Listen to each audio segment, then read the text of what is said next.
context of white supremacy. Justice Gus T Renegade in for another broadcast, hopefully to share constructive information on the system of white supremacy. Today's date, Wednesday, August 14th, 2013. So I have been told. We will be back tomorrow, every day for the remainder of the week. Again, we do not take breaks during the summertime. Racist man, racist woman, racist child, they do not take a vacation in the war against non-white people worldwide. Neither should we. Again, we'll be back tomorrow, same program time, 8 p.m. Eastern, 5 p.m. Pacific. Should be the same program time for all of the broadcasts for the remainder of the week, with the exception of the Saturday program, which is at 9 p.m. Eastern, 8 p.m. Central, and 6 p.m. Pacific. Tune in. Invest if you think the program is constructive. Listener supported.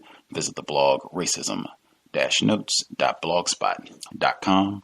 racism-notes.blogspot.com. PayPal is in the top right corner.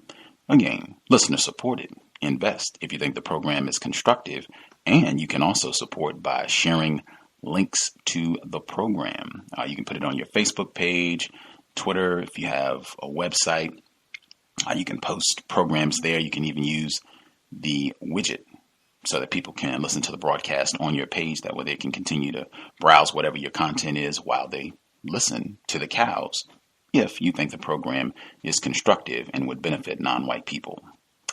Before we get our guest for today's program, I want to make note of an error I made yesterday. We were discussing the percentage. I think we'll probably talk about this today, but the statistic with regards to the number of black females who are not married. We've been talking about it yesterday, and I think this came up with Tara Flynn back in June, a few weeks back. It is in the archives. I made an error when this was all brought up on the program with Tara Flynn. I thought that the female caller had said 70% of black males marry non-black females, and that is not what she said. She said that 70% of black females are not married. Big difference. I was incorrect. I don't know how I didn't hear that on the first time around with the program with Tara Flynn. I didn't hear it correctly then, and should have been pointed out way back then. But at any rate, did make an error. I will do better. And I think we'll be talking about this today, so it'll be good to get clarity. That said, our guest for today's broadcast, I think, if memory serves, this would be his 8th visit on the program. Rescheduled from last time. He had an emergency that popped up, but he was willing to share a bit more of his time with us. I know he keeps a very busy schedule. National certified school psychologist, author, expert on learning disabilities, and highly sought after motivational and informational speaker. He was in Tariq Nasheed's very popular Hidden Colors documentary film. Listeners can definitely visit the website to get more information. DrUmarJohnson.com. Address again, DrUmarJohnson.com, and it's just DR. You don't have to spell the whole word out. Always a treat to have him on the broadcast. One of our favorite guests joining us once again, live from the Pennsylvania area, Dr. Umar Abdullah Johnson. Dr. Umar, are you with us, sir? Yes, sir. Good afternoon, Brother Gus. It's an honor to be back with you again. It's been some time. Has it been more than a year? I think the last visit was May 2012, so it's been a little over a year. Wow. It was good to be back for sure. It's interesting because when I travel the country, and you have a lot of listeners who support the C.O.W.S network, and when I travel the country speaking, individuals always come up and they ask, when is the next time you're coming back on the C.O.W.S network?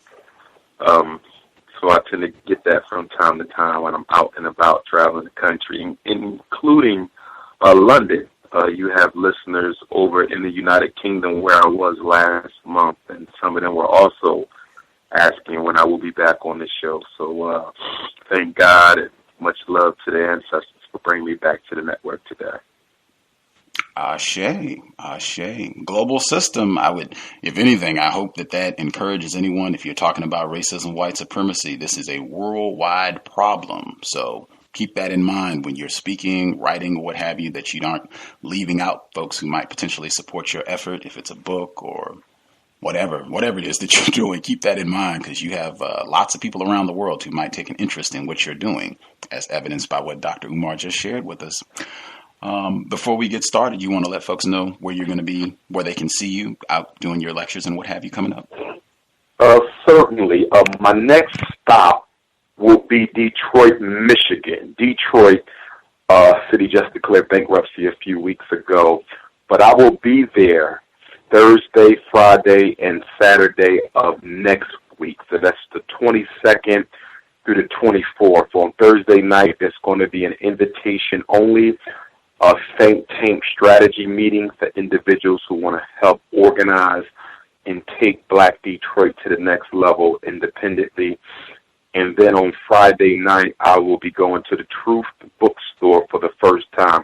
I'll be doing a double lecture there Thursday evening at the Truth Bookstore in Northland Mall from 5 to 9 next Friday in Detroit. And then Saturday, there's going to be a grand reopening of a natural hair care salon and community center that's owned by a good sister out there whose name is escaping me right now in Detroit. And I'm going to be one of the speakers there for that grand opening, and that's going to be all day long on Saturday. And individuals who want more information on that, they can go to either my Twitter or my Facebook page. I have the flyer up. They can text me for the flyer as well. I don't have the information on my website yet, but it will be soon. When I leave Detroit, I will be making my debut in Kansas City, Kansas, for the very first time. I've never been to Kansas before, either to visit or to speak, so I'm looking forward to that. And that event, I think, is nearly sold out. I know that they said they may have to move it to a larger venue because the response that they got about me visiting there was more than what they anticipated, so they may be looking for a different place. But nonetheless, if individuals need copies of any flyers, all they have to do is text my phone number, and I will send them the flyer electronically. So that's next weekend. The following weekend, the weekend of the 29th, which Europeans refer to as Labor Day weekend, I will be in Chicago, which is my most requested city to speak. But I won't be there to speak this time. Well, actually, I am. Let me take that back, because that just changed. I was asked by the committee for the Chicago African Festival, which is one of the country's largest. It's going to be held in Washington Park, Thursday through Monday. So that's like the 28th through the 2nd. And I was going to just go visit, because I never had a chance to visit the fest. But the organizers got in touch with me and asked me if I would be willing to speak at the Book Pavilion. So I agreed to that. So I'll be speaking Friday at 7 p.m. at the Book Pavilion in Washington Park as part of the Chicago African Festival ceremony. I also, on Saturday, the day after that, the fest will still be going on, but I will be with Brother Cass and the House of Culture. We're going to be taking a retreat to go to a Native American sweat lodge where you sweat out the toxins and negative energies and so forth and so on. So Saturday, I won't be at the fest. I will be with the House of Culture right outside of the city of Chicago is where that sweat lodge retreat is going to take place. But I will be at the fest both Friday as well as Sunday. And then after that, Wilmington, Delaware, the city council president of Wilmington, Delaware had asked me to do a workshop or a presentation on what can be done to improve public education in Wilmington, Delaware. So that will be Saturday, September the 7th at the Delaware Technical and Community College from about 9 to 1. I speak from about 11:30 until 1. Looking forward to that. Only my second visit to Wilmington. And then the next week, which is the week of the 14th, it's actually escaping me right now. But just a few more dates that I can throw out there because they're at the top of my mind. One of them is Louisville, Kentucky, the home of Muhammad Ali. I'll be going to Louisville for the very first time, and that's going to be December the 7th, Saturday, December the 7th, Louisville, Kentucky. The time and location has not yet been confirmed. San Diego, California, Friday and Saturday, September 13th and 14th. Los Angeles, California, at the Blessed Love Cultural Center. I will be in L.A. Sunday the 15th and Monday the 16th. And then I will be in Jackson, Mississippi, Wednesday the 18th of September, Thursday and Friday the 19th and 20th.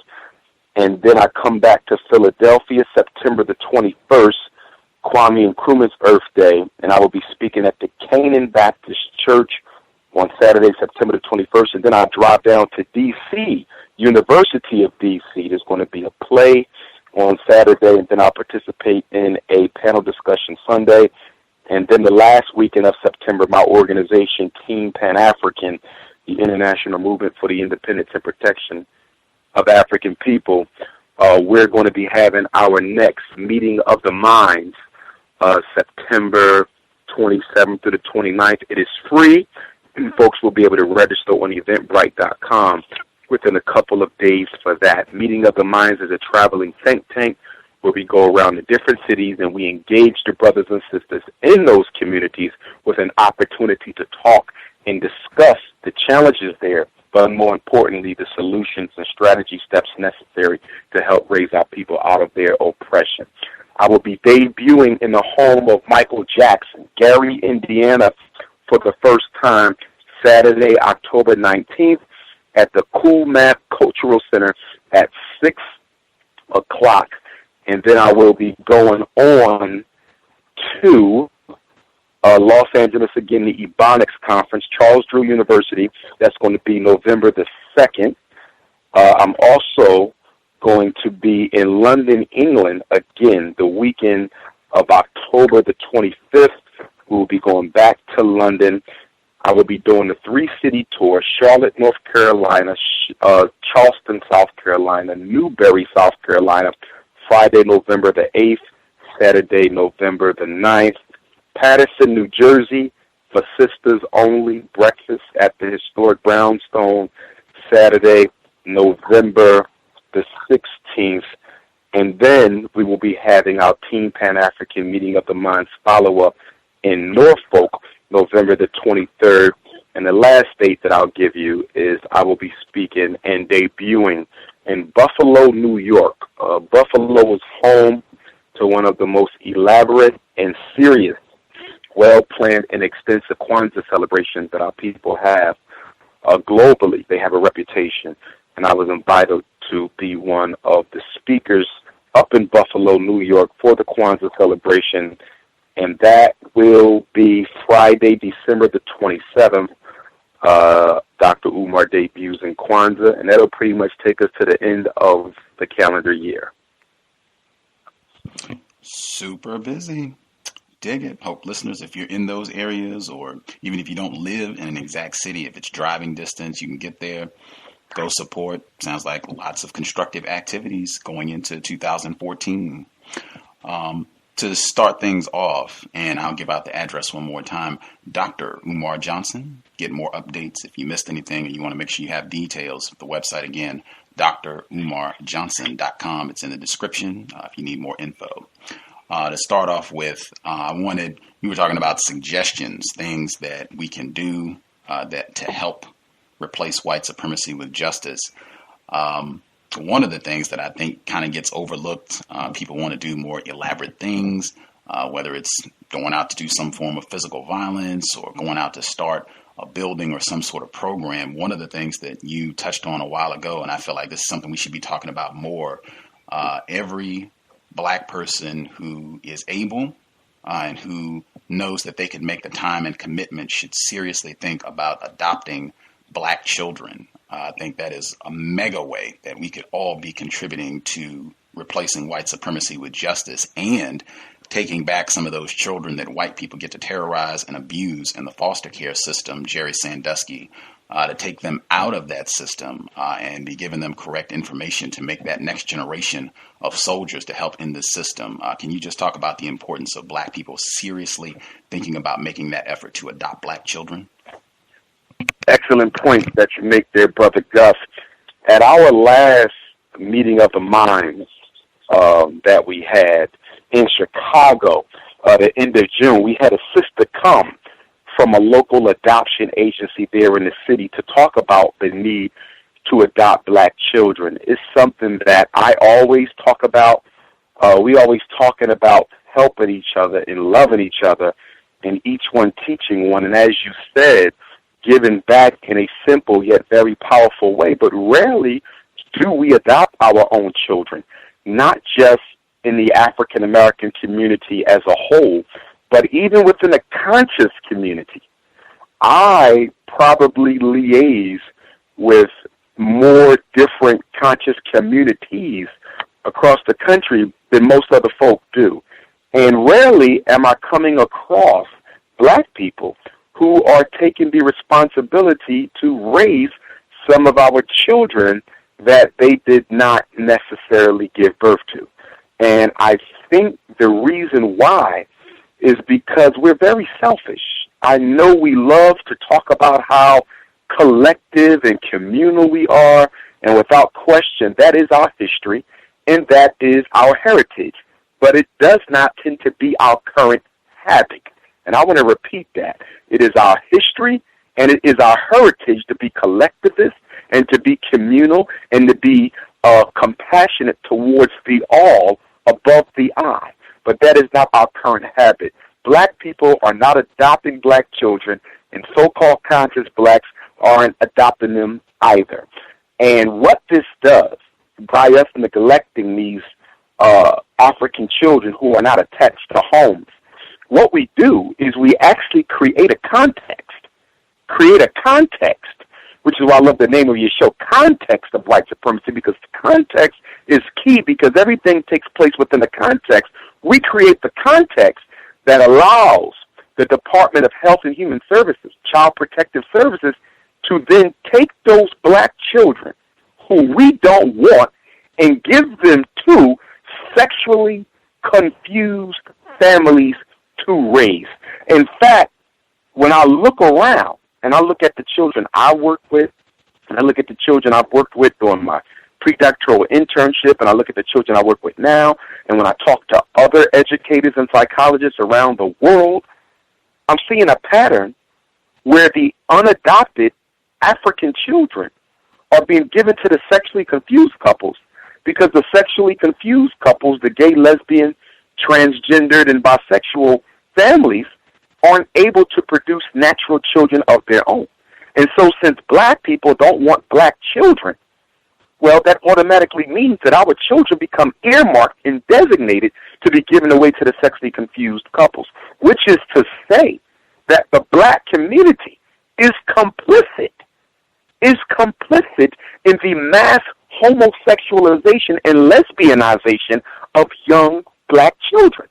By not being a foster and by not being an adoptive parent, you create the context that allows the system to get away with giving them to sexually confused families, which increases the likelihood that they're going to grow up and be sexually confused themselves. If you cannot afford to adopt, I can understand. But there is no excuse why you cannot be a foster parent. Foster means that the child is still the ward of the state, but that you're given the responsibility and the privilege of taking care of them in your home, a care, by the way, which is subsidized by the state. When you are a foster parent, you're given monies to look after that child's best interest. And I can tell you, speaking from firsthand experience, white folk, sexually confused as well as those with traditional family structure, are adopting and foster parenting, not adopting, they are, because you don't get paid for that, they are foster parenting black children as a economic stimulus package. And I know several white families that have 3 and 4 adopted black children. And because they have these 3 or 4 adoptive black children, they don't have to work. They live in middle-class homes. They drive nice cars, life insurance, health insurance, good clothing, good food, good social life, good vacationing time. Why? Because they're actually living off the backs of black children. These are white people who are literally foster parenting our children so they don't have to work. And they're doing this all over the country because we don't want our own children. Let me give some pushback for some black people who might say, well, that's everything you just said is outstanding, very clear, makes logical sense, but I have reservations about adopting a black child because it could be a really difficult circumstance. I don't know what circumstances the biological parents might be in. I might have to deal with them. I might have to go in and deal with all these white people at social services and what have you coming in to inspect the home. Some of these children might have behavioral problems that might be a bit more than I can tolerate. I just might not be equipped to deal with all of the difficulties that might accompany adopting a black child. What would your response to that be? Well, first, I would say that all of those concerns are legitimate and understandable, which is why I would never recommend adoption prior to foster care. Foster care is the trying out period. Foster care allows you the opportunity to spend some time with the child, get to know them, and then maybe after 6 months or a year, maybe even 2 or 3 years, you then decide to make this child your own with all of the rights and responsibilities that come with that. So I understand those concerns, but the way foster systems are set up, okay, they are designed to give you an opportunity to get to meet the child and spend time with them on an extensive basis in your home, but so you can make a more informed decision as to whether or not you want that child. In fact, the whole foster care and adoptive care system is, in some states, you can't adopt unless you foster them first anyhow. That's for 2 reasons: to make sure you feel that the child is a good fit, but also to make sure the system feels that you are a good fit. In other words, they're going to only give you that child on a limited basis, and they're going to continue to investigate you to make sure you ain't got no pedophiles in the home, make sure, you can take care of the child, make sure there's nothing illegal going on, so they don't go straight to adoption anyway. You get a chance to fill out the child for goodness of fit, and the system gives a chance to fill you out for goodness of fit. Also, a lot of children are still caught up in custody battles related to their biological parents. So a lot of times they prefer that you do foster anyway to begin with because they don't want you getting so attached to a kid if that child is likely to be sent back to the parent. Because we have to understand, our children are taken away from us forcibly, not with our permission. Sometimes with our permission, but most of the time it is a sort of a arresting situation where they come in and take the children from you against your will, which means parents are constantly fighting to get their children back. And as a result of parents constantly fighting to get their children back, the states understand that there's a 50-50 chance this child can go back to the natural home, so we don't want to give them to you as a permanent adoption. We want to start out with a foster in case the parents do get them back, which in many cases is the best case scenario. The last thing I want to say on this, and I have a lot of experience in this because my pre-doctoral internship in New Jersey was with the Department of Youth and Family Services. So I did therapy with the children who were taken from the home, okay? And what they have for each child, Brother Gus, there is a binder, almost like a biography on the child. Their picture, their height, their weight, family background, circumstances of birth, reason they were taken from the home, pedophilia issues, fire setting issues, school issues. I mean, the packets on these children are so complete that you really know what you're dealing with up front. And this might sound kind of sarcastic, but in many ways, adopting a child is a lot more informed. The informed consent you get in adopting a child is actually more informing than what you get when you marry somebody, or could even be more informing in what you get when you have a biological child. Why? Because when you have a biological child, that other parent, be they mother or father, you don't really know their genetic background. You don't really know if they carry the sickle cell trait. You don't necessarily know the blood type that they have. So even with your own biological child, ironically speaking, you're less informed about the biological child's physical makeup and health than you would be in an adopted child. And so that's something that folks want to think about. But the whole process is done in the light. There is no shadiness to it. In fact, the states are reluctant to give children away because, as you know and read about all the time, a lot of foster and adoptive parents end up becoming victimizers and re-victimizing these children. So although all those concerns are legitimate that you mentioned at the top of the question, okay, none of them are a sufficient enough excuse to prevent us from at least being foster parents, because all the information you need and desire is given to you up front. Ashe, I've said before, I worked in foster care adoption services in Virginia. You want to talk about grisly racism, white supremacy? Literally, it is like taking candy from a baby for white people to take black children under this system. It can be done in the blink of an eye. Anybody, whatever reasons, you would be amazed at how easy it is to take children from black people. And then what happens to these children once they are placed in different homes? Wow, devastating. But you know what, Gus? Yes, sir. If I may, let me say this.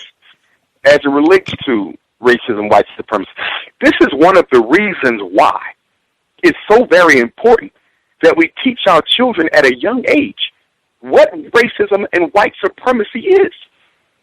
Because if they knew that the European was not their friend, then they would know better than to go off to school or to camp and let that European know what's going on inside their home.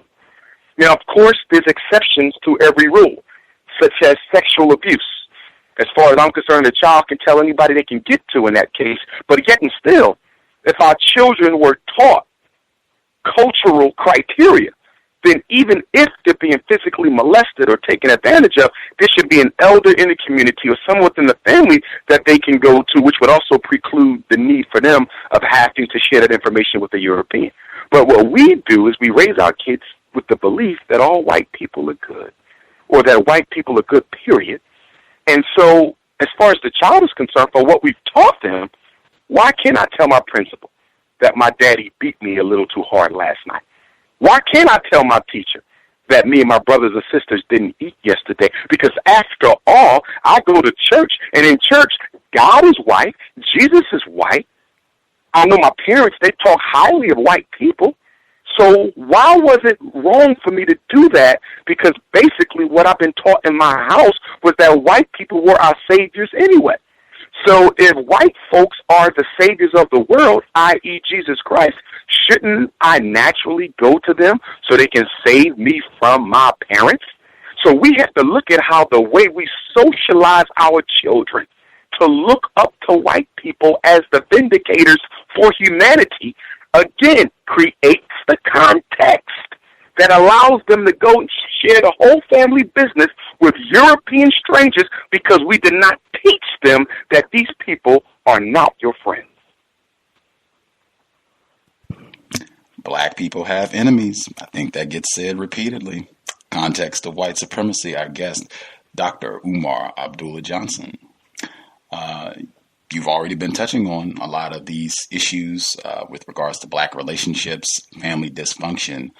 We were talking about some of your work yesterday, and you, I think, had given a lecture before talking about the numbers of black females who are not getting married.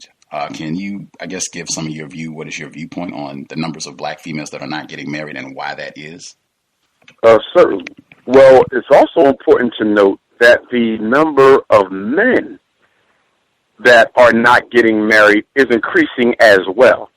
And in fact, I'm coming across a lot of men, teenagers as well as brothers above the age of 25 who are deciding to not marry because they have seen the stories, and women as well, men and women, have heard the stories of brothers and sisters and cousins and uncles, and they have seen firsthand parent relationships that ultimately proved to be unsuccessful and unsatisfying. So a lot of black people, being afraid of black people, are choosing not to get married because of the fear of harm being done.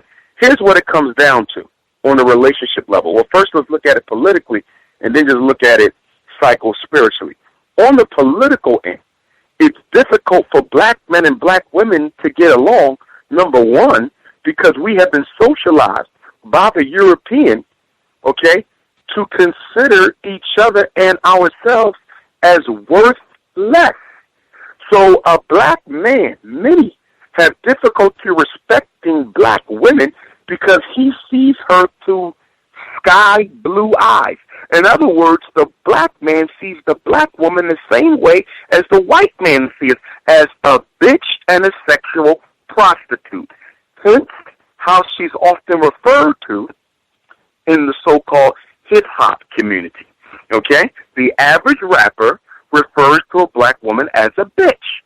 Okay? The average brother refers to a black woman as a bitch, whether he says it verbally or whether he simply says it in his mind. So we have to understand that the psyche that we're using to engage our women with is a falsified consciousness that was implanted in us by our enslavers. So the black man is dealing with the white woman, the black man is dealing with the black woman the same way the white man would deal with the black woman in slavery. She's only good for one thing, sex, and to reproduce. Other than that, get the hell out of my face. Ironically enough, Brother Gus, the black woman is doing the exact same thing. She has been trained by her enslaver, and the behavior has been passed down from generation until generation. And by the way, we are only 5 generations out of slavery. So I want to be crystal clear about that. My great-great-great-grandfather, George Washington Bailey, the nephew of Frederick Douglass, was an enslaved African. So we're only 4 or 5 generations out. So when we talk about passing down, okay, pathological behavior that was taught, okay, we're not talking about it being necessarily passed down 10 generations. That's the case too. But for those of us who are walking this earth now in African skin, okay, that's only 4 or 5 generations ago, depending on your age. So the black woman was also taught to see the black man as nothing. In slavery, the black man was only good for 2 things: sex for the white woman and for the homosexual white slave master, and to do what? Reproduce babies. They called him a buck. In fact, one of the most popular rappers in the game, he's called Young Buck. And when a black woman sees a man, what is the first thing she's looking at him for? Economic potential. When a slave master saw a black man, what was the first thing he was looking for? Economic potential. When a slave master saw a black woman, what's the first thing he was looking for? Sexual fulfillment and baby-making capabilities. When a black man sees a black woman, what's the first thing he's looking for? Sexual fulfillment only. He ain't even concerned about the baby-making capability. So when you look at the primary reasons or the primary factors upon which we evaluate each other, the black woman evaluates the black man for his economic potential that is identical to slavery, and the black man evaluates the black woman for her sexual potential identical to slavery. So you have to look at the role of post-traumatic slavery disorder in the way in which we interact with each other. Slavery reversed the natural order of things in the black home and in the black community. In most cultures globally, the male is considered the protector and the provider. In most cultures globally, slavery began to change that. The woman, okay, was always considered to be feminine, and she was considered to be a domestic. She would stay in the home, and she would regulate the internal order of the family. That was the role of the woman. But slavery reversed that. in American society today, the European social order is continuing to reverse that. Beginning with slavery and finally being completed today, right now before our faces, the black woman has been transformed from a female into a she-male. From a female into a she-male. A she-male is a woman or a human being that looks like a woman, has the breasts, the buttocks, the hips, the beauty, the glamour, the glitz of a woman. But psychologically, she thinks like a European alpha male. And that is what the white man has done to the black woman psychologically. He has transformed her into a European alpha male that is encapsulated in a black female's body. So now the black woman is the protector and the provider. She's no longer the great feminine force that she was inside the home. She's traded in that for a life outside of the home, okay, where she is the primary protector and provider of the family and of her children. Now, some sisters are going to say, well, Dr. Umar, what's wrong with that? If the man is not there, are we not naturally supposed to become the protector and the provider? Yes. But you also have to understand how in the natural order of things, our ancestors designed our culture and our God designed our culture so that the masculine and the feminine principle would coexist side by side in equal balance.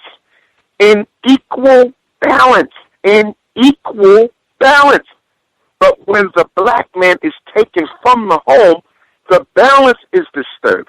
And now the black woman has to try to be both a female and a male at the same time, engage in traditional feminine tasks, but now take on the more masculine responsibilities of protecting and providing. And when you've done that for 10 centuries, when you've done that for 10 generations, or when you've done that for 12 or 13 generations, then you get so used to it that you don't want to go back to the way things are supposed to be. Which means that when some sisters find a strong black man, a good brother, it's kind of hard for them to give back some of the control. It's kind of hard for them to give back some of the responsibility for providing. It's kind of hard to give back some of the responsibility for protecting, because although it's difficult taking care of that house by yourself, although it's burdensome raising those black boys by yourself, you have grown to not have to be accountable to nobody but yourself. And so what we have is a situation now that when black women find good men, I'm not talking about deadbeats, I'm not talking about pimps, I'm talking about good black men. Sometimes they run those brothers away because the brother is a man and wants to be respected as a man, but some sisters aren't willing to give back some of the power so they can share in equal balance. In order for that black man to coexist with her, because she's now become the male, he has to become the female. And what do we have in the black community all across America, Canada, London, and in the Caribbean? Women taking care of men. The roles have totally reversed, Brother Gus, in many cases, where the man stays home and the woman goes out and works and pays the rent. She pays the bills, and he sits home and do nothing. Some of them not even taking care of the children. But on the flip side, you have the same situation where a black man meets a strong, good black woman, but because he has developed this negative perception of what black women are as only being good for sex, he never even considers the fact that this woman may have been sent by the ancestor to be his life mate. And rather than raise her up as the queen she is, rather than raise her up as the divine impersonalization of the great supreme energy, he simply mistreats her, uses her for sex, or so forth and so on. The point that I'm trying to make is the reason our relationships are failing. And the reason you see an increase in the amount of black women who choose not to get married but could, and an increase in the amount of black men who are choosing not to get married but could, is because, number one, we have been conditioned to work against each other's natural position in the home. Conditioned to work against it. Number two, because we've been taught to hate anything black, including our partner. And number three, we do not want to share power in the household. We are like little European dictators in the home. You want to live with me? Well, you better get used to my rules, says the black man. He oppresses his black woman. And guess what she does? The same damn thing. You want to live with me? I make more money than you. You want to live with me? I have a doctorate. All you have is an associate's degree. So because the European gave me more paperwork than you got, because I got more credentials from the cracker, I'm going to run the house. And you can either like it or get out. The bottom line, Brother Gus, is we do not want to share power with each other in the homes because we've been taught by our slave masters that our partner, our male or our female, is less than us. So who are they to be telling us what to do? Furthermore, who are they to even be sharing power with me? You can't beat the white man outside until you destroy the one living inside. Black people always talking about the white man, but what about the one living in you? If you don't deal with the demon inside you that is controlling your thought, your behavior, and your feelings, whether you beat the one outside or not is irrelevant because he has already incarnated in your person.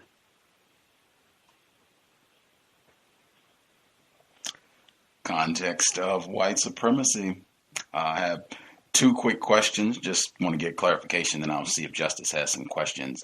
The first one, just given what you just laid out, and I just want to make sure I emphasize all of this, the blame squarely on our enemies, racist man, racist woman, racist child. They are to blame for all of this.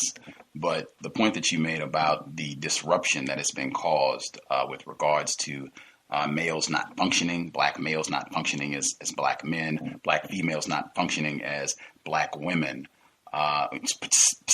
specifically with using the term she-males, with what white people have done to black females. Have you gotten criticism or accusations that you are blaming or attacking black females? And if so, how do you respond to that? Okay. Well, number one, as you pointed out, these problems were created by our enemies.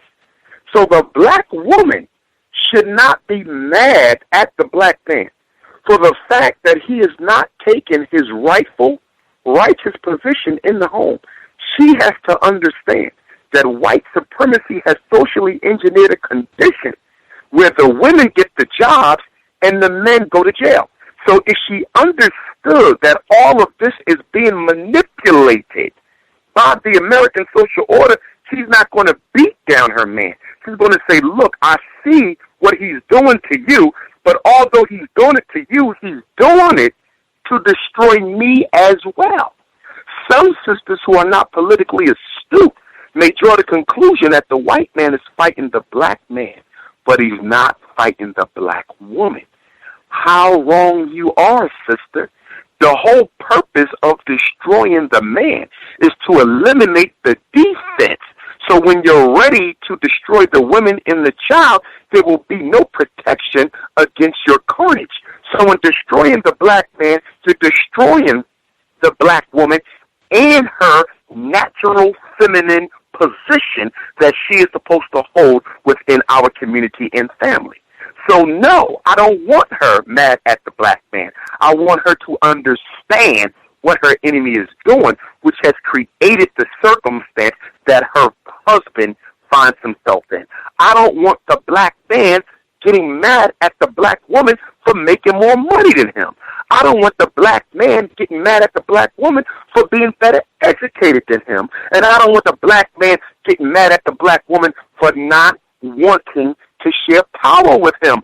Understand that your eternal enemy, eternal, yesterday, today, and forever, eternal, Islam will be over and done with, but white supremacy will still be here.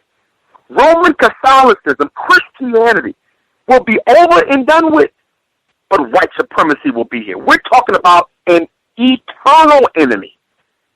I need black men to understand that his eternal enemy created the conditions that put her in control and took him out of it. We cannot fight each other. That's what gave birth to black female participation in the white woman's lib movement. The white woman came to the black woman and said, your problem is the black man, because her problem was the white man. Now, the white woman was understandably correct. Her problem was the white man. The white man prevented her from working. He said, stay in the house. The white man prevented her from going to college. He said, higher education is for us. The white man prevented her from wearing jeans. He said, you're a woman. You're supposed to wear a skirt or dress, and it must be down to the ankle. The white man prevented her from voting. He said politics was a masculine thing. The white woman didn't get the right to vote until Marcus Garvey embarrassed them by giving black women in the Garvey movement the right to vote. And then finally the government gave in and gave the white woman the right to vote in the early 20s. But the white man controls the white woman's access to elevation and society. So I understood her fight with him because he created her problem. But the black woman has to understand your fight is not with us. We did not create your problems.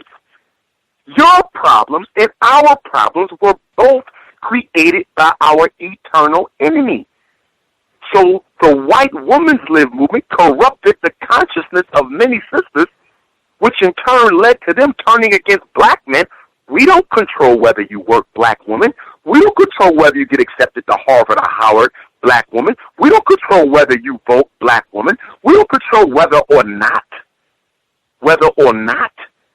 you can live here or live there. There isn't a single institution. There's not a single social convention that the black man can keep the black woman from participating in. If it is, I want to know what it is. We don't control employment for them. We don't control housing for them. We don't control education for them. So your fight, black woman, is not with me. It's with white supremacy. And the black man needs to understand your fight is not with the black woman.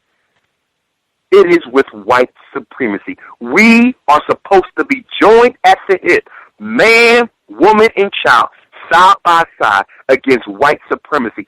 Don't allow the eternal enemy to come amongst us, sow male-female discord and dissension, and take away your ability to identify who your true enemy is, because it is not each other. Last point of clarification, and I think this goes to what you were just discussing. When you began your response on the terrible condition of black male, black female relationships, you said that racism, white supremacy has contaminated black people to where we fear other black people. Did I hear you correctly? Oh, very much so. Can you elaborate? Without question. The number one weapon in the arsenal of the eternal enemy, white supremacy, the philosophy, white racism, the system, the number one weapon is fear. Fear. The belief that if you entered into a certain set of behaviors or relationships, it would destroy you. Fear is how white folks control black people. The average black sellout is a sellout because he's afraid to go against the master. We are controlled by fear, and there's even documentation to show this. When you go back into slavery and you do the research on drapetomania, the psychological illness that enslaved Africans were diagnosed with whenever they attempted to run away from their masters, Dr. Cartwright of New Orleans, who actually created the drapetomania psychiatric mental illness diagnosis, prescribed the whipping, the living hell out of the slave, and to inflict terror. This was the treatment for blacks who wanted to run away. Inflict terror. We can come up to the modern age. You can go to Zbigniew Brzezinski, founder of the Trilateral Commission for the Rockefellers in 1973, one of Barack Obama's political advisors who actually helped create the Obama machine, who ultimately got selected for President of the United States. Read any of Zbigniew Brzezinski's books, especially The Grand Chessboard. And he talks about the use of fear and terror to control nations of people. Let's do a quick case study. Let's look at Afghanistan or Iraq. Why did the Iraqi and the Afghan people let America go in and get Saddam Hussein and Osama bin Laden? It's because they created a pretext of fear. Fear. That said, if you don't get rid of these men, they're ultimately going to do harm and destruction in your country. There wasn't much proof of it, but the psychological reaction of fear created the pretext for them to go in and do what they did. Everything they do in the black community, they do with fear. How did they get black people to vote for Obama? Through fear. If you don't vote for Obama, that other guy's going to get in there, and if he gets in there, they're going to shut down public schools. They're going to send more black men to jail. They're going to cut more black women off of welfare. So because we were afraid that if we didn't vote at all, because no one was going to vote for the other guy, but we were afraid that if we didn't vote at all, then times would have been worse than what they is. But guess what? Everything you were made to be fearful of if you didn't vote for Obama occurred anyway after you voted for Obama. We have to be more ingenious in being able to assess, evaluate, and understand how our decisions that we make in our everyday life within the context of white supremacy, the decisions we make in our everyday life within the context of white supremacy are being motivated by a propagandized fear over and above a smooth, well thought out, deliberate conclusion and decision that we make ourselves. For example, Brother Gus, how many black people go to college? Not because they wanted to be a doctor or a lawyer, but they were made to be fearful by propaganda through the media and bourgeoisie Negroes that if you don't go to college, you'll never be able to buy a house. So how many blacks go to college because they're afraid that if they don't, they won't be able to buy a mortgage, be able to afford a mortgage. Nobody's telling them that if you do go to college, you're probably more likely to not be able to afford a mortgage because your student loan bill is going to end up being half of what the mortgage is, which is going to prevent the bank from guaranteeing your loan for the house in the first place. My point that I'm making here is that white supremacy is manipulating the emotions of black people. Not even the mind so much as the emotion within the mind for its own personal benefit. Most of what we do out of an emotional reaction of fear to what we're being told. We are not reaching these conclusions by way of deliberate thought. It is through emotional reaction, and the primary emotion of any conqueror that he loves to endure in any victim is the emotion of fear. False evidence appearing real.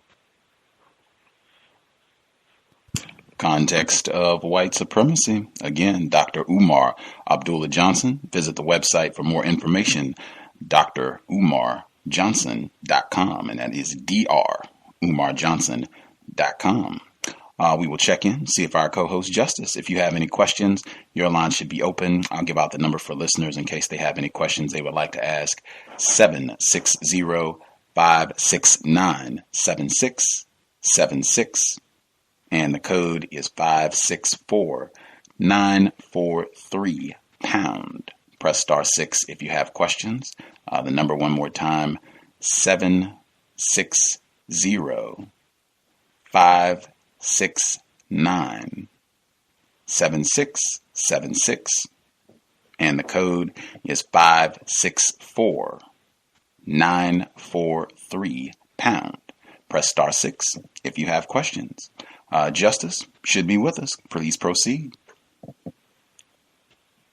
Can I be heard? Yes, ma'am. Yes. Greetings, Dr. Johnson. Greetings, thank you Princess. for coming on It's the been a program while. again. Glad to hear your voice again. You too. On your website, you said the psycho-academic war against black boys is deadly. What do you mean when you say that? When I say that the psychoacademic war against black boys is deadly, I'm meaning that literally, not figuratively, because the miseducation machine is designed to prepare the black male for extermination. And we got to be absolutely clear about that. It's not designed to make sure they get a low-earning job. It's not just designed to make sure that they're unemployed.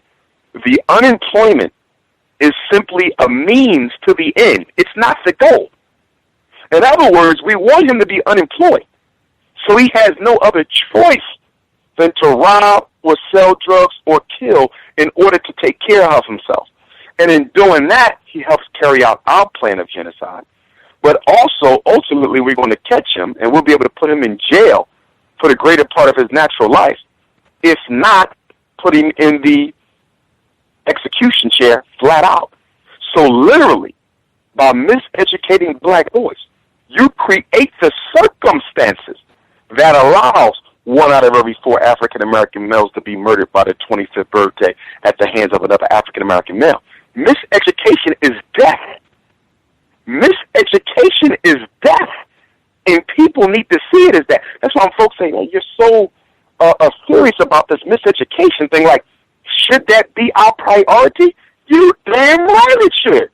Because education is so vital to what we need to do as a people in order to regenerate itself that there's no other priority that takes place over it. For example, education is necessary to change the thinking of a people. Education is necessary to organize a people. Education is necessary in order for them to understand their enemy. Education is necessary to be taught how to build institutions. Education is necessary to be taught money and financial science. There is no aspect of our struggle, no aspect of our culture, no aspect of our reality that can be inculcated in anyone outside of the process of education. And that's why I say before we look to fight the white man with guns, as some reactionary Negroes are advocating, and go kill white folks and kill gay people and all this other nonsense that people are telling us to do, before we go do that foolishness, you got to change the way black people think. Nothing else will work until you change the mind. The mind is the frontier. The battle is being waged in the mind. What did Napoleon Bonaparte say about war? He said the psychological compared to the physical resources of war, the morale of his soldiers compared to the quality of the weapons was a ratio of about 2 to 5. Of about 2 to 5. He said it doesn't matter what weapons the enemy has. It doesn't matter how inferior mine are. If my men have made it up in their minds that they're going to win this war, then they're going to win it. And who would know that better than Napoleon after having lost during the Haitian Revolution, which we will be celebrating this coming Wednesday, a week from today, August the 21st, the voodoo ceremony that triggered the Haitian Revolution in Saint-Domingue in August 21st, 1791. So the point I'm trying to make, Princess, is that the mind is everything. The mind is everything. In fact, in the West African religion of the Yoruba, called Ifa, which I've studied, it's taught that your mind is a god, that in your mind resides an aspect of the Creator. They refer to it as Ori, which is where the word Orisha, the gods or aspects of the one God of the Ifa religion. So the mind is everything. In fact, the word man comes from a Sanskrit word, manas, which means mind. The war is fought in the mind. White supremacy's war against black people is profoundly psychological. And I will illustrate that by making this one point. Most black people in America have never had a white man come to their door with a gun and told them that if you don't send your kids to our school, if you don't work for us, if you don't buy what we make, I'm going to blow your damn brains out. Most of us were not forced to think the way we think. Most of us were not forced to behave the way we behave. Most of us were not forced to buy the things we buy or like the people we like through force of arms. So if he didn't put a gun to your head and make you become a Negro, how did he do it? By inculcating a fear inside of you that was so deep, that it would make you be what you thought he would want you to be in order to protect your life. Education is the number one institution and the number one focus and the number one purpose that we should be having right now. In fact, as I said, I believe last time I was on the show, my school, the Frederick Douglass and Marcus Garvey School, and I'm coming an inch closer to that. I'm still looking for September of 2015 to open up the doors. My documentary that I'm working on right now, the Shockumentary, as I'm going to call it, the War Against Black Boys, I'm working on that now. Tomorrow I have another class, STEM school, where I'm getting professional help to complete the documentary. That's hopefully will hit the movie theaters August the 21st, 2014, with the schools opening its doors August the 21st of 2015. That's my timeline for those who want to know that. But getting back to the point, it's all about teaching the 6 sciences. My theory is that there's 6 sciences that run this world. All great people, all great powers from America to China to the Bilderbergs to the Rothschilds. I don't care if it's a secret society, an individual, or a country. All of them dominate in one of these 6 areas. And if we want to dominate, we got to teach them to our children. One is nutrition. The healthcare industry, $1 trillion. Agricultural and agronomic, food, agribusinesses I think is the second, if not the first, top business on the planet, selling food. Financial and economic science. I don't even need to mention the power of bankers. Nearly every white supremacist force that we're up against is a banking giant. Then we have to teach military science and political science. We don't have an African army on the face of the earth that can last a day. And it hurts me to say this. We don't have an African military. We don't have an army on the planet that could last 24 hours with Britain, France, Belgium, America, or China. No African army could stand. Where is our military science? Have we not learned the lesson of our history? How did the white man take Africa in the first place? He was militaristically superior, not culturally superior. He wasn't intellectually superior. None of that. He was militaristically superior. And there's no way we're going to be able to overcome white supremacy if Africa and African people on the global level do not get serious about military science. And then the other, religion, the Roman Catholic Church, one of the most powerful institutions on earth. So we have to teach our young people the science of spirituality and cosmology. And the family is the last one. The science of the black man and the science of the black woman, and the Frederick Douglass and Marcus Garvey Academies for the males, and the Anna Douglas and Amy Jakes and Ashwood Academies for the young women. We're going to teach the girls the science of black men, who they are, their testicles, their hormones, the facial hair, adolescents, when they grow. We're going to teach the young black man the science of the black woman. What happens when she gets pregnant? What are the trimesters? What's going on inside her spiritually and biochemically while she's giving nurturance to your child in the utero? What type of changes do black women go through along the lifespan? Why did our ancients teach that the black woman was a manifestation of the supreme feminine consciousness? And how does her body mirror that? This is what we're going to do in our schools. And there's not a school on earth that teaches the six sciences in a race-first, Garveyite, Pan-African way at the same time in an independent school nowhere on this planet to African children. And that's why I say, Princess, that miseducation is death and African-centered corrective education is life. I know that you use the term disability quite a bit. I was just curious what you mean when you say disability.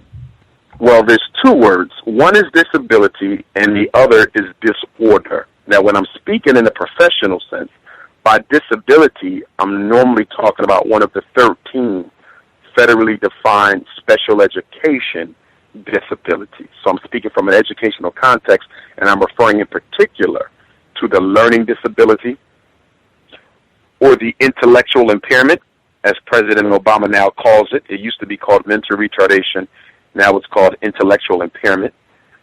Or I'm referring to speech and language impairment, or the emotional disturbance, or the traumatic brain injury, or the orthopedic impairment, or the multiple disability, or the developmental delay, or the child who is deaf, or the child who is blind, or the child who is both deaf and blind, or the child who has a health impairment, which is a medical problem that can affect how well they learn. And of course, as you and I have talked about in the past, the most diagnosed so-called health impairment for which our young boys are being qualified for special education under happens to be the ain't no daddy at home disorder, or the ADHD, which is nothing but a Wall Street con artist game to make money off of black boys who are being raised by mothers who can't quite do the man's job with the man being incarcerated. There's one other thing I want to throw at you, Princess, because this has been on my mind, and I don't think I've ever brought it up on the context of White Supremacy broadcast. I want to speak for a minute about the testing hustle, or the over-testing of America. As you know, in America, we have this condition where kids are being tested all the time. They're being tested in the fall. They're being tested in the spring. They got graduation tests. They got tests to get promoted. They got tests for this, reading tests, math tests. No Child Left Behind 13 years ago in the year 2000 gave birth to a mass testing culture. But I need y'all to understand why testing exists. Testing is only designed, not as any type of scientific assessment. That ain't got nothing to do with it. Testing is designed to produce evidence, false evidence, but evidence that certain people do not deserve opportunities and resources. The reason why black children are being tested as much as they are in this country, as well as in Canada and in the UK, is so that low test scores would result from those tests. These are deliberately manipulated low test scores that result from the over-testing of black children to justify the exclusion of black people and black children from jobs and from education and from other resources. What was one of the first tests used in America? The first test was the Army Alpha and Beta test to decide who would go fight on the front line with a gun and thusly would be likely to return home in a body bag, and who could stay in America and file papers for the president. That was all based on your IQ score. If you had a low IQ, they gave you a gun and sent you out front. If you had a high IQ, You was too smart to die, so they used you for other things. The Army to this day still gives out the ASVAB test to decide who is expendable, which means killable, and who is not, based on your IQ test. In this country, 38 United States prevented black and white people from getting married or having children up until the Civil Rights Bill of 65 if your IQ score fell below a certain point. The point that I'm trying to make is that the testing culture that we are all entrapped in is not designed to evaluate how well children are being taught. The reason they give you tests if you want to be a police officer, or tests if you want to work for the post office, or tests if you want to be a fireman, or tests if you want to be a doctor, or tests or if you want to be a lawyer, or test to graduate, is not to see whether or not you are prepared for the job. The test is there to produce a result that was already determined before you sat down to take the test. The tests are engineered, designed. They are manipulated to make sure black folks don't do as well as Europeans do. This is the purpose of testing. So when you don't get a job at the post office, they're not going to blame white supremacy. They're going to say you scored too low. When you don't go to get into Harvard for medical school, they're not going to say it's because of white supremacy. They're going to say it's because you scored too low. When your son, who's been going to high school for 12 years, straight A's and B's on every report card, doesn't get a high school diploma, they're going to say you can't blame white supremacy. You got to blame your child because he didn't score high enough to get a high school diploma. Testing has replaced the Jim Crow sign as the new detour point for black people. Testing has replaced the Jim Crow sign as the new detour point for black folks. 75 years ago, they say you can't work here because you're black. In 2013, you can't work here because you don't have the proper test scores. This is why they have tests for everything. And here's the irony of it. Because some of your listeners who are politically educated or don't know as much about testing as we probably need them to know will probably say, well, Dr. Umar, what's wrong with testing people to make sure they have what they need in order to work? Is it racism, or is it about making sure you have qualified people? Let me answer that briefly. What is the relationship between your test score and your ability to successfully finish your law program, or your medical program, or your psychology program? What is the relationship between your SAT score and your ability to graduate with honors? What is the relationship between your high school graduation test score and your ability to finish college? I submit to you, Princess, and any listener can do the research and prove me wrong if you think you can. The relationship between a test score and one's ability to successfully complete the program for which they're being tested has a correlation of almost zero. I'm going to say that again. The relationship between your test score on the SAT, LSAT, MCAT, high school examination test, GRE, SAT, you name it. The relationship between your score and the ability to finish the program for which you are being tested is nearly zero. Do you know what that means? That means that these tests that they give out people have no predictive validity. So if they have no predictive validity, why are they still using them? Because these tests got black people think that they're fair and they're unbiased and that they're scientific. They don't understand that testing is the new Jim Crow. Testing is the new Jim Crow. Testing is the new Jim Crow. And so what we have to do is build schools that supersede testing, because the only reason you test is to put people in groups so you can exclude them. The only reason you test is to put people in groups so you can exclude them. Black people's biggest problem is that we still don't understand how wickedly wise our eternal enemy is.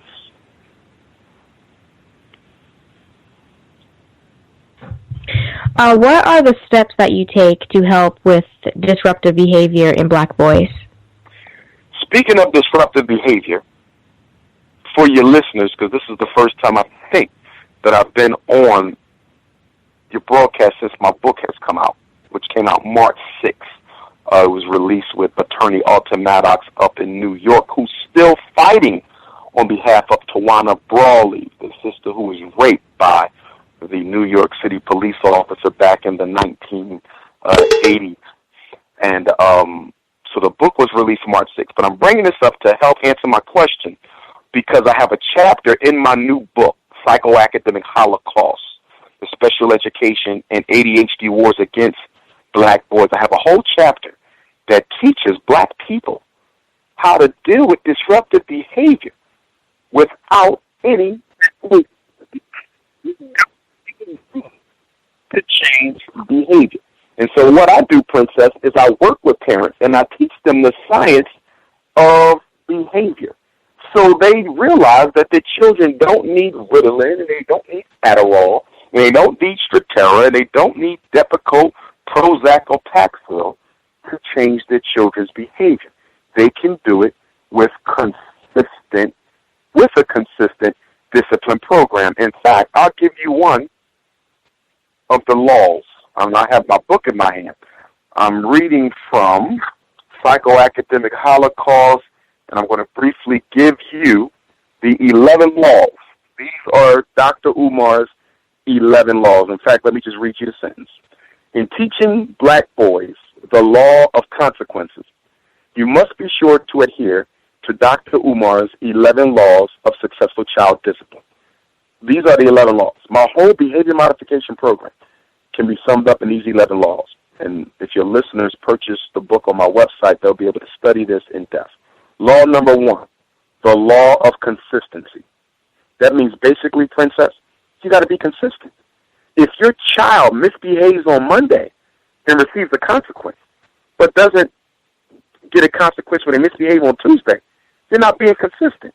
You cannot teach discipline if you don't have it. Law number 2, the law of commitment. You got to be committed to changing your children's behavior. If you don't think you can stop him from going to school and beating up kids, you won't, because belief precedes behavior. Belief precedes behavior. That's why black folks have a difficult time changing our circumstances. Because we're saying we're doing this and we're doing this and we're doing this and we're doing this and we're doing this and we're doing this. But your belief that white people cannot be stopped precedes your behavior. So no matter what you do, no matter how many organizations, no matter how many books and documentaries you produce, belief precedes the behavior. Your belief that you couldn't do nothing about white supremacy preceded your behavior. Belief precedes behavior. Law number 3, the law of willpower. You got to have more willpower to stop your child's misbehavior than they have to continue it. Law number 4, the law of compassion. You have to care about your child and reward your child when they do the right thing and not just punish them when they do the wrong thing. The law of balance. Your discipline program got to have consequences and rewards. If you only punishing them for misbehaving, you're not going to see positive behavior because you ain't paying no attention to it. Law number 7, the law of approximation. The consequences you give your child for misbehavior should be in direct proportion to what they did. For example, Princess, if you got to school 5 minutes late, if your parent decided to give you a consequence, you might have to stay in the house 30 minutes before you can go outside, or maybe you have to come in 30 minutes early. Now, if you hurt another person or stole something from another kid, you can't get a 30-minute detention in the house because you got a 30-minute detention in the house for being late to class. So stealing from somebody or inflicting physical harm on someone unjustifiable, you cannot receive the same consequence you got for being 5 minutes late for doing something that's more serious. So the consequences have to get more serious. That's the law of approximation. Law number 7 is the law of extinction. That means that until the behavior has been totally exterminated, you can't stop giving out discipline. In other words, sometimes parents want to back off on the kid. Well, he's getting better. Let me back off. You don't back off.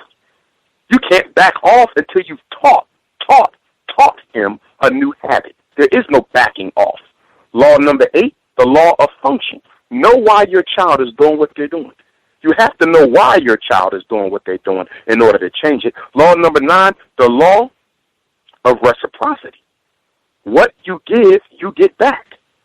Some children misbehave on purpose to upset their parents because their parents don't spend any time with them. Law number 10, the law of movement. Behavior is always getting better or it's always getting worse. Behavior never stands still. That's the law of movement. And law number 11 is the law of desperation. That's the last of Dr. Umar's 11 laws for changing behavior.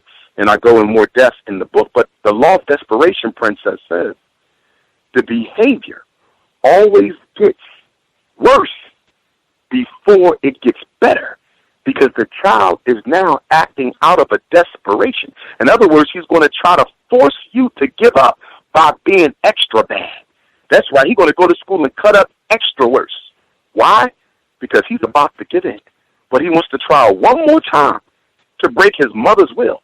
And if she gives in, when he pushes back as hard as he can with his negative behavior, she will have lost out on all that hard work she put in. And had she only stuck with it a few more weeks, he would have gave in. And guess what? The behavior would have been changed for good. So I got a whole chapter in my book, Psychoacademic Holocaust. I'm kind of proud of my book. It's my first one, finally. And in the book, it's the first book ever written that teaches black parents how to deal with misbehavior scientifically without medicine. It's also the first book that deals with special ed and ADHD from a race-first white supremacy standpoint.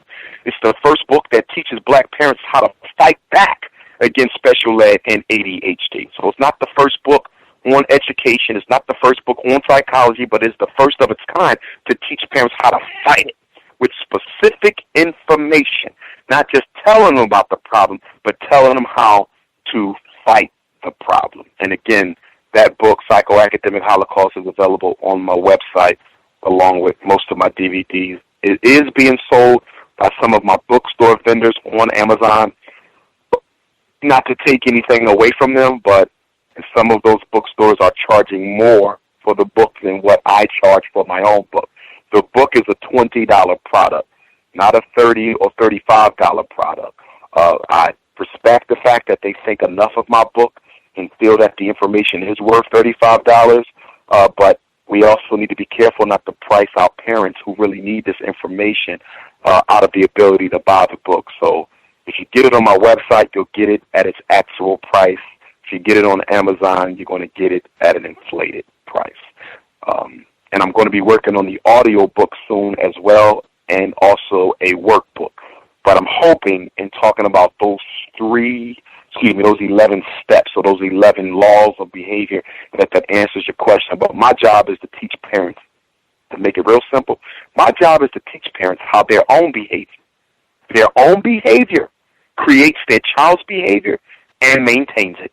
And if they want to change their child's behavior, they have to change their own towards the child, period. I just wanted to say before I go to my next question, congratulations on your first book. Thank you, Princess. No problem. If you had to explain to a 9-year-old non-white child who a white person is, what would you say? That's an excellent question. In fact, one of my next book projects, I'm going to work on a childhood book on understanding white supremacy. I want to do a book for African children so they can understand what white supremacy is before it's too late.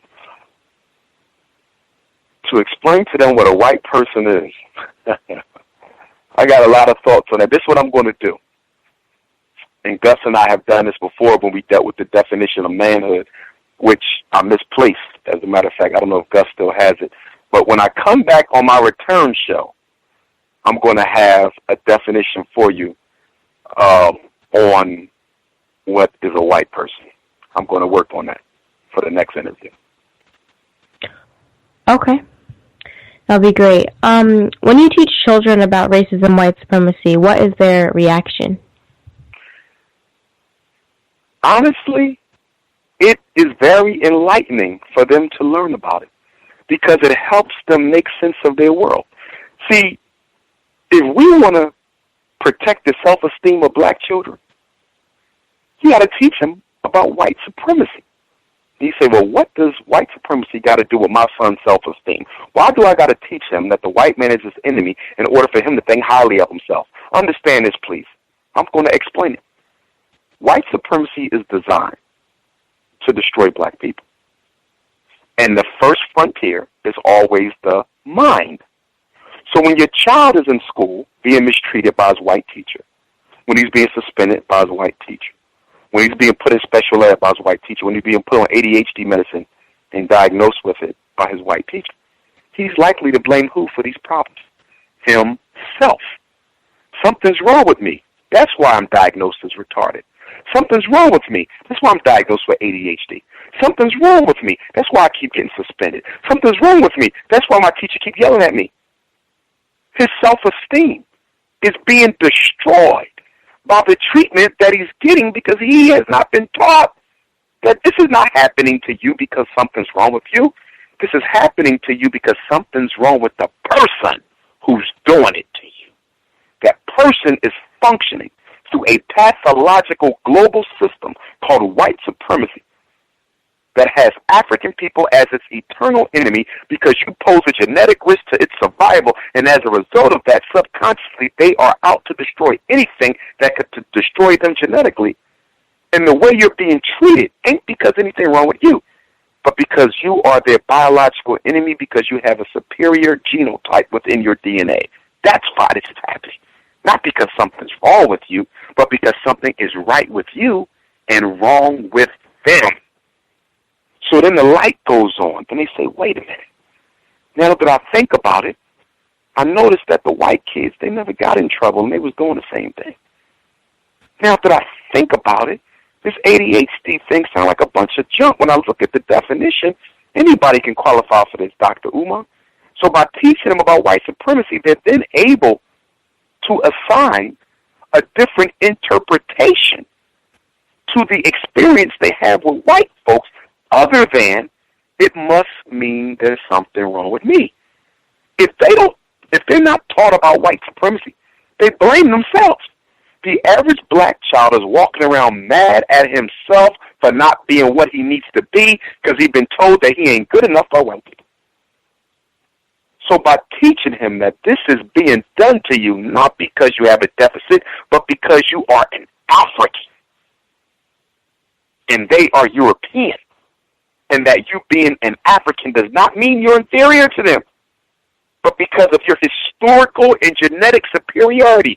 I'm going to repeat that. Your historical and genetic superiority. I'm going to say it one more time.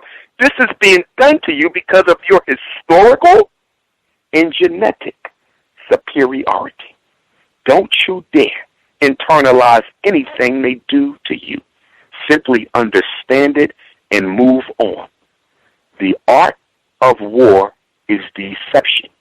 And it's now time for us to stop reacting to our enemies and practice the law and the art of war. Deceive them as they attempt to deceive you. Thank you, Dr. Johnson, for answering my questions, Gus. Gus, go ahead. Context of white supremacy. We will hit the phone lines. Listeners, if you have questions, *6, the number again, 760-569-7676, and the code is 564-943#. Press *6 if you have a question. We have a lot of folks who have questions, so we can keep these statements to a minimum. Just get your question in. Want to try and make sure we get everybody, so we can just stick to questions today. I would be very appreciative. First caller, 1804, should be with us. Your line is open. 1804, are you there?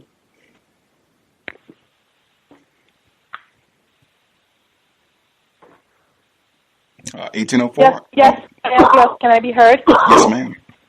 Okay. Good evening, Gus. Good evening, Dr. Umar. Good evening.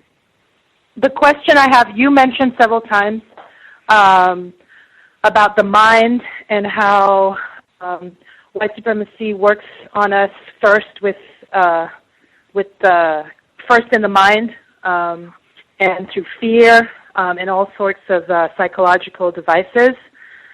And you touched briefly on African spirituality and some of the ways that it construes of the mind and God, etc. And I was just hoping, do you believe is the reason why you teach and want to teach the children African spirituality, is it because you believe it would have an effect on them being able to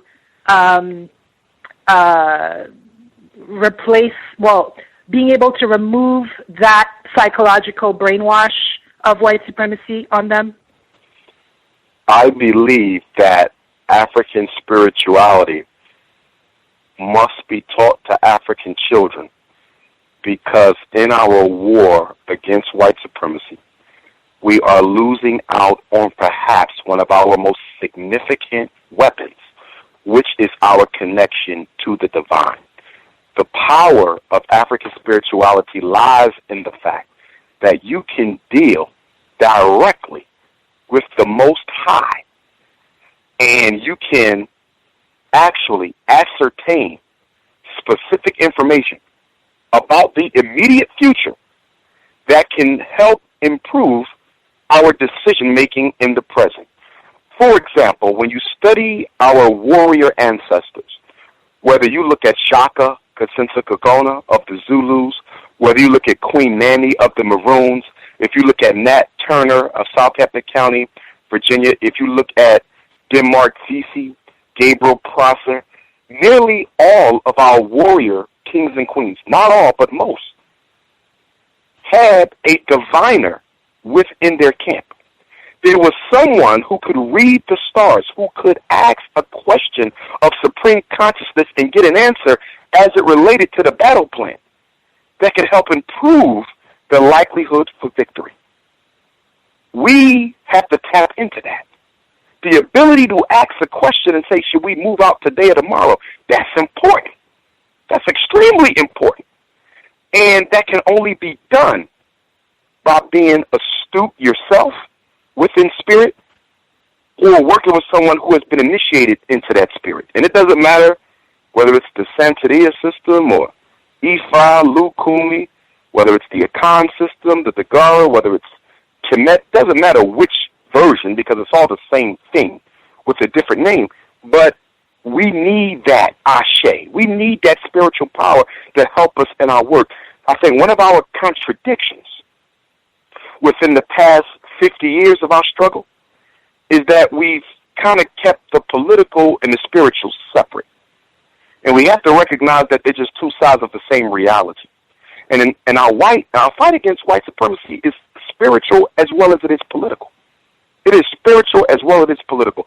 And it's going to be difficult to win it without using or asking for the blessing of the divinities and the ancestors. Absolutely critical. So I teach it because, number one, I believe it is going to be essential to victory. I do not think we can win this with Islam or Christianity alone. We're going to have to use our own God-given spiritual systems that predate them.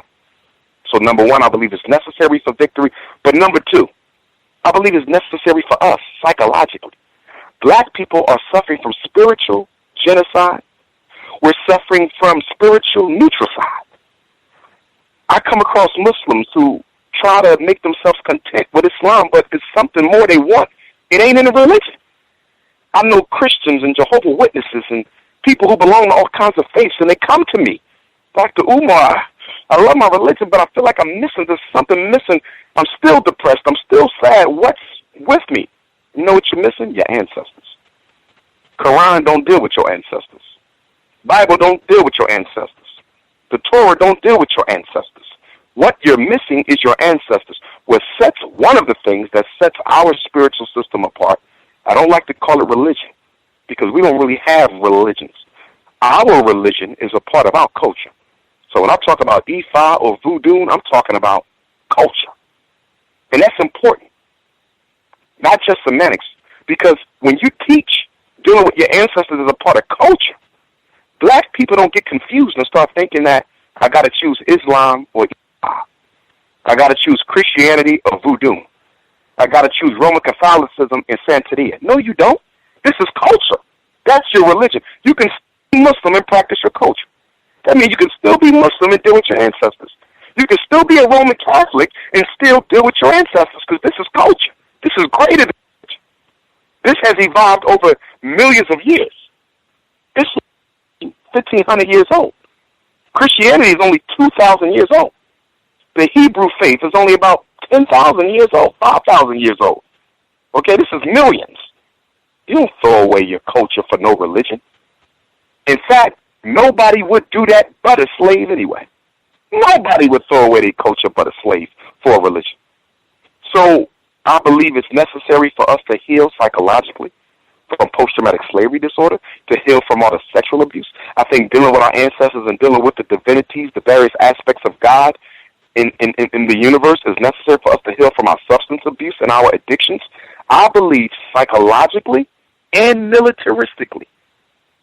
Psychologically and militaristically, we have to go back to African religion, and you don't have to give up nothing you have now. I want to underline that. Sometimes I still mix a lot. I was raised Muslim. I mix a lot. That's the method of praying to God that I'm most comfortable with because I've been raised with it, and so that's how I will pray to God. But guess what? I'm also going to pray to God the way I've been taught in the EFA system. I'm going to talk to my ancestors. I'm going to burn my candles. Right now, I'm sitting in front of my altar, okay? I have statues of all the Orisha, Shango, Obatala, Ogun, Black Buddha, Yemoja, the Abeji, Ifa, Baba Luae, Mother Earth, Tahuti. My altar got images of all the divinities. Okay, I have a big picture of Frederick Douglass who walks with me. I have dirt from my ancestors' graves here. I have my water vessels, because ancestors travel through water. I have my shrines. So if the average Muslim walked in here, they're like, wait a minute, what's going on here? This is like a voodoo shop. Because it is. But guess what? I got a prayer rug in the room, and if I want to mix a lot, I'll go ahead and mix a lot. My point is you can merge African spirituality with any religion because it's not a religion. It is your essence and your God self.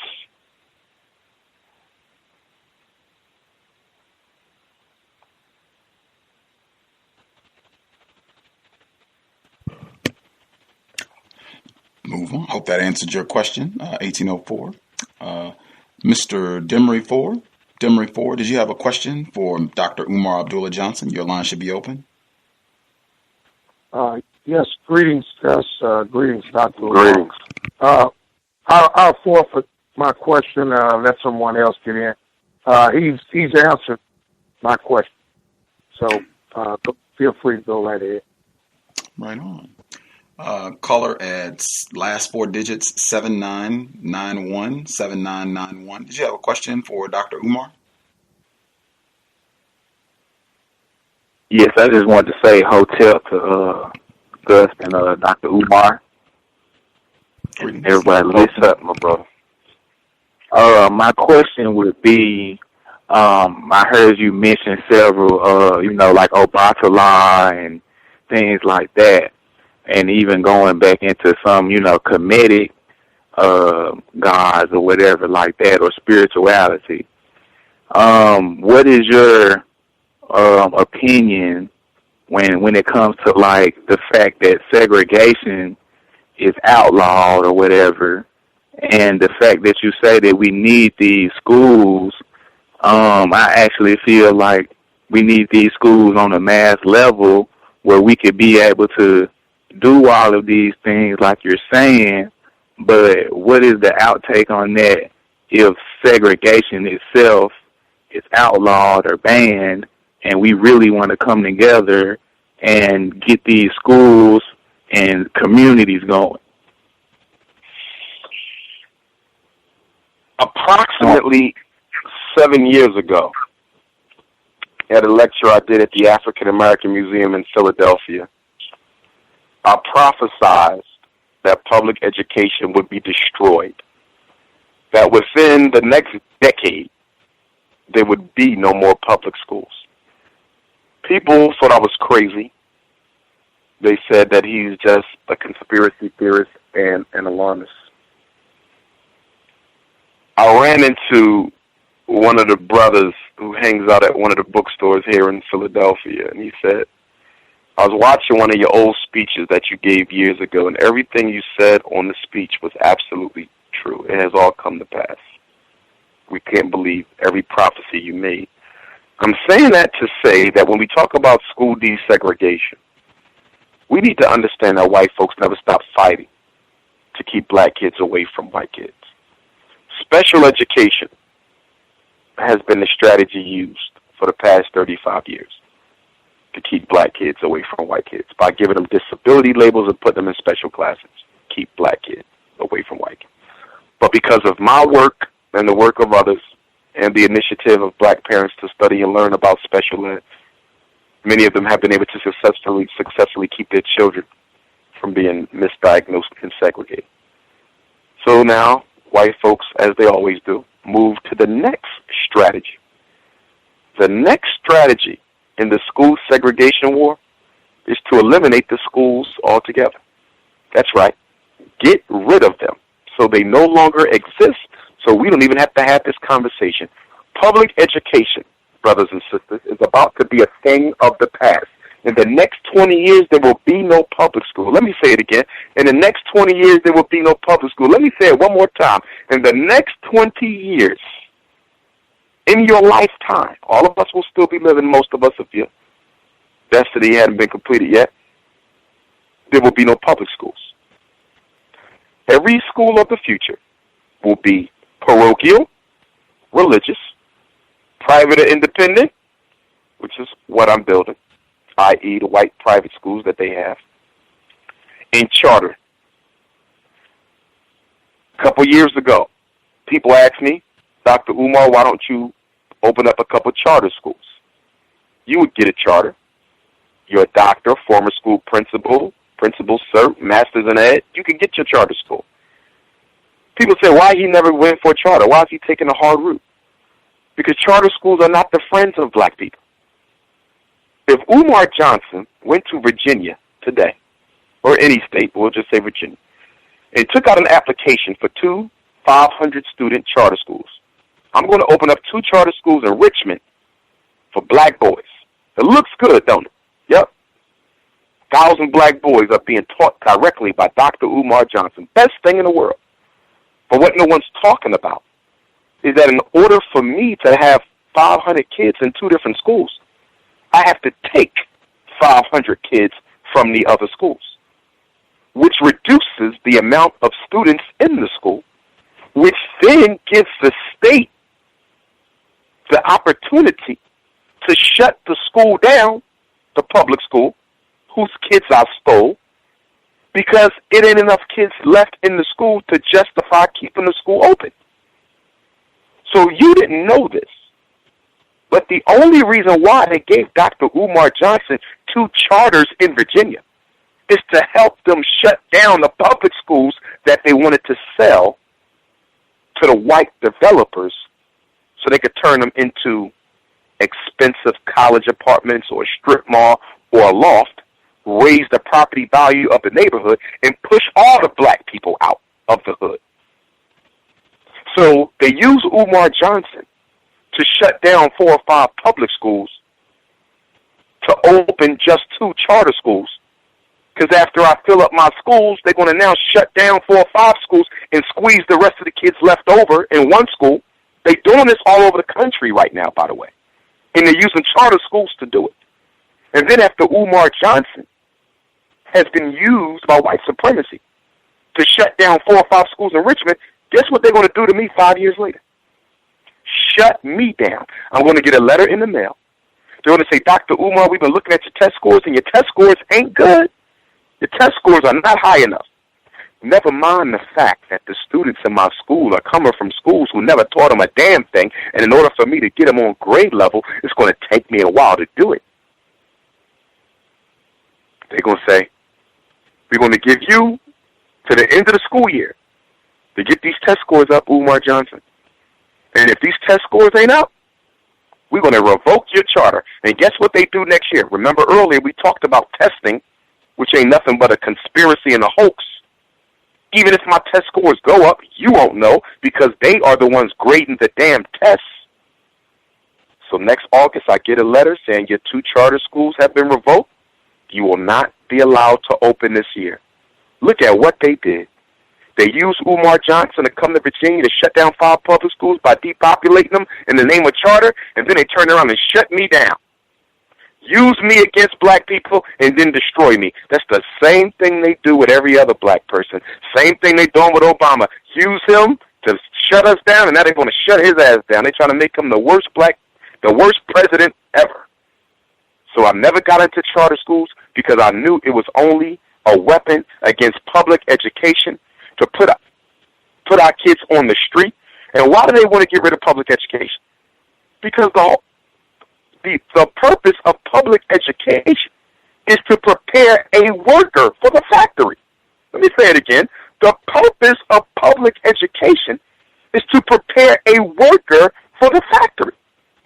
Well, most of the factories are now in the suburbs with white people or in second and third world countries. And for the other factories, they have illegal immigrants to work in them. What do you think this immigration bill is about? This immigration bill that they're arguing about on CNN every day, this is about making sure they have enough people, Mexicans and Latinos, to replace black people in the American labor force. This is about you. The immigration bill is about the fact that so many black people are going to jail that we don't have enough people to work to sustain the American economy, and we need to make sure we got enough Mexicans and Latinos coming over here, and we need to make sure we keep out the Haitians and the Africans while we do it.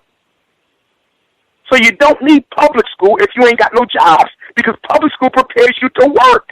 There is no work. So why are we paying for black kids to go to school if there's no job?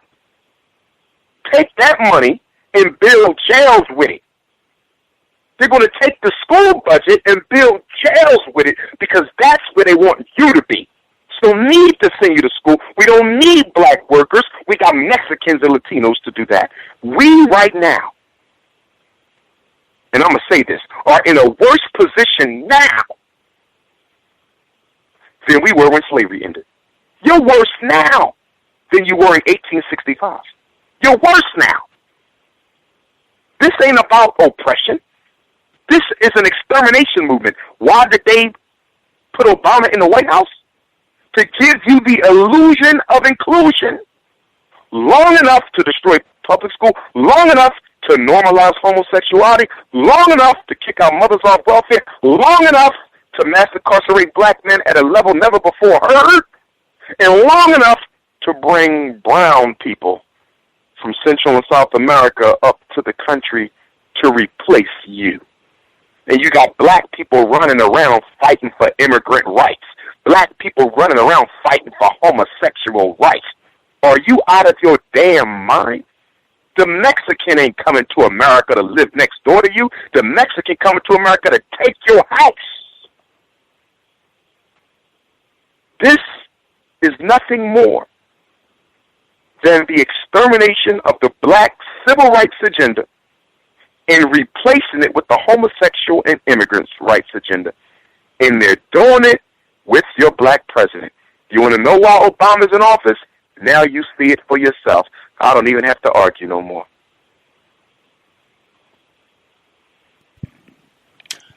The person that dialed in, last 4 digits, 8423. 8423, did you have a question for Dr. Umar? Hi, yes. Good evening, Gus and Dr. Umar. First, I want to say that within the last 10 years or so, I've noticed that, there's been a large lecture circuit of Afrocentric speakers who've been very adept at describing the problem, but you hear very little as far as solutions are concerned. My question to Dr. Johnson is, do you see any evidence in your studies or for what you've seen that white people will ever voluntarily stop practicing racism? And if not, how do we replace this system with one of justice? Well, number one, there's no evidence in history of any race, especially Europeans, of relinquishing power once they have it. It's not within human nature to give up power once you have it. And Europeans, because of the need to protect their genetically recessive gene pool, will never give up the power necessary to do just that, protect it. My focus is not so much, my primary focus isn't to destroy the white supremacy, but to build a black power system that will knock it down just by virtue of its existence. See, white supremacy continues to exist because black people do the wrong things every day, all day long. The whole system is based on you doing the wrong thing. The whole system, the prison system, the miseducation system, the political, the whole system is based on retarded African behavior, RAB, the whole system. So if Africans simply began to engage in appropriate behavior as opposed to inappropriate behavior, the system would fall apart. So I'm saying that to say that white supremacy doesn't need a direct frontal assault. What needs a direct frontal assault is the way in which we think, act, and behave. And if you change that, white supremacy falls overnight because it is based on you doing the wrong thing. It cannot exist without you doing the wrong thing. For example, because Europeans are a numerical minority, they have to recruit from the numerical majority in order to maintain power. So through Obama, through Sharpton, through Tavis, Dyson, the presidents of African nations, Condoleezza Rice and Colin Powell, through the Attorney General Holder, this is how they control us, through the faces in high places. Once again, black people doing the wrong thing, being loyal to the opposition. So I would have to dismantle white supremacy because it only stands on the fact that I'm engaging in psychologically inappropriate African behavior. And once I change my thought, action, and behavior, once I re-socialize the Negro psyche, once I reconstruct the African mind through independent education, the bricks will start falling out of the walls of white supremacy without me even touching it. And we got to understand that. Well, I just want to clarify that I never said that we needed to do a frontal assault. I said just simply to replace the system with a system of justice, which could be indirect. But what you said earlier confused me a little bit when you said that public schools basically teach our children to be factory workers. But then you said that you didn't want to create charter school alternatives because you didn't want them to destroy the public schools. So I see I'm confused as... Okay, let me clarify. I think you didn't hear me correctly. Public schools were designed to produce a worker for the factory. Charter schools is nothing more but an alternative public school. Now, when you start a charter school, you can change the direction of education a little bit. But it's not going to change much because all charter schools are supervised by the local school district where they exist. So your confusion came from the fact that I said I don't want to start a charter because that's going to destroy public. And if public schools were only designed to produce a worker, why would you be against their destruction? It's because in destroying the public school, which I don't support, you're putting black children on the street with no alternative whatsoever. So in me not supporting charter, I'm not supporting charter because I believe in independent African education. That's the primary reason. The local school district is not going to tell Umar Johnson how to educate black children. They're not going to tell me to hire more white people. They're not going to tell me to create a special ed program. They're not going to tell me I got to accept ADHD medication in my school. That's why I'm going independent. That's the primary reason that I did not want a charter. The second reason is I know that charter schools are only being used to destroy public school and put our kids on the street. So the reason I'm not for charters on my secondary reason is because I don't want to see our children on the street without the black community not having a plan B to take them in. Because white supremacy wants to put them on the street. They're getting ready public education so they will be on the street, which is going to breed mass incarceration. And let me be clear, the purpose of shutting down public education is to breed mass incarceration. And so I didn't want to participate in any process that enables my eternal enemy to affect his plan of extermination even more efficiently than it's already being affected. That's the point that I was making. Well, if all the factories, if public schools are training them to be factory workers and all the factories are in the suburbs or in Mexico, aren't they going to be in the streets anyway? Say that again? Well, if the public schools are training them to be factory workers, and all the factories are out of our neighborhoods and in other countries, aren't they going to be in the streets anyway? Oh, yes, they are. Without question, they're going to be in the streets anyway, but they're not waiting that long. That's the point I'm trying to make to you. They're not waiting that long. They're getting rid of them now. You're correct. They're going to be in the streets anyway. But this is an extermination program, not an unemployment program. And I want to underline that. This is an extermination program, not an unemployment program. If the goal was merely unemployment, keep the public schools open, let them graduate, and just not hire them. This is about extermination. And the pretext of extermination is the perception of disorderly conduct and an absence of law and order. So they want to shut the schools down and turn the children on the streets with nothing else to do. So now the police can come and round them up, send them to the juvenile detention centers, and for those who are old enough, send them straight on to prison. So this is not just about unemployment. You're absolutely right. If they can't get the job, then the result is going to be the same. Yes, but they want to speed it up, make it even quicker, because we want to remove black people out of the American body politic. The goal is extermination. See, what you have now is a speeding up of the strategy.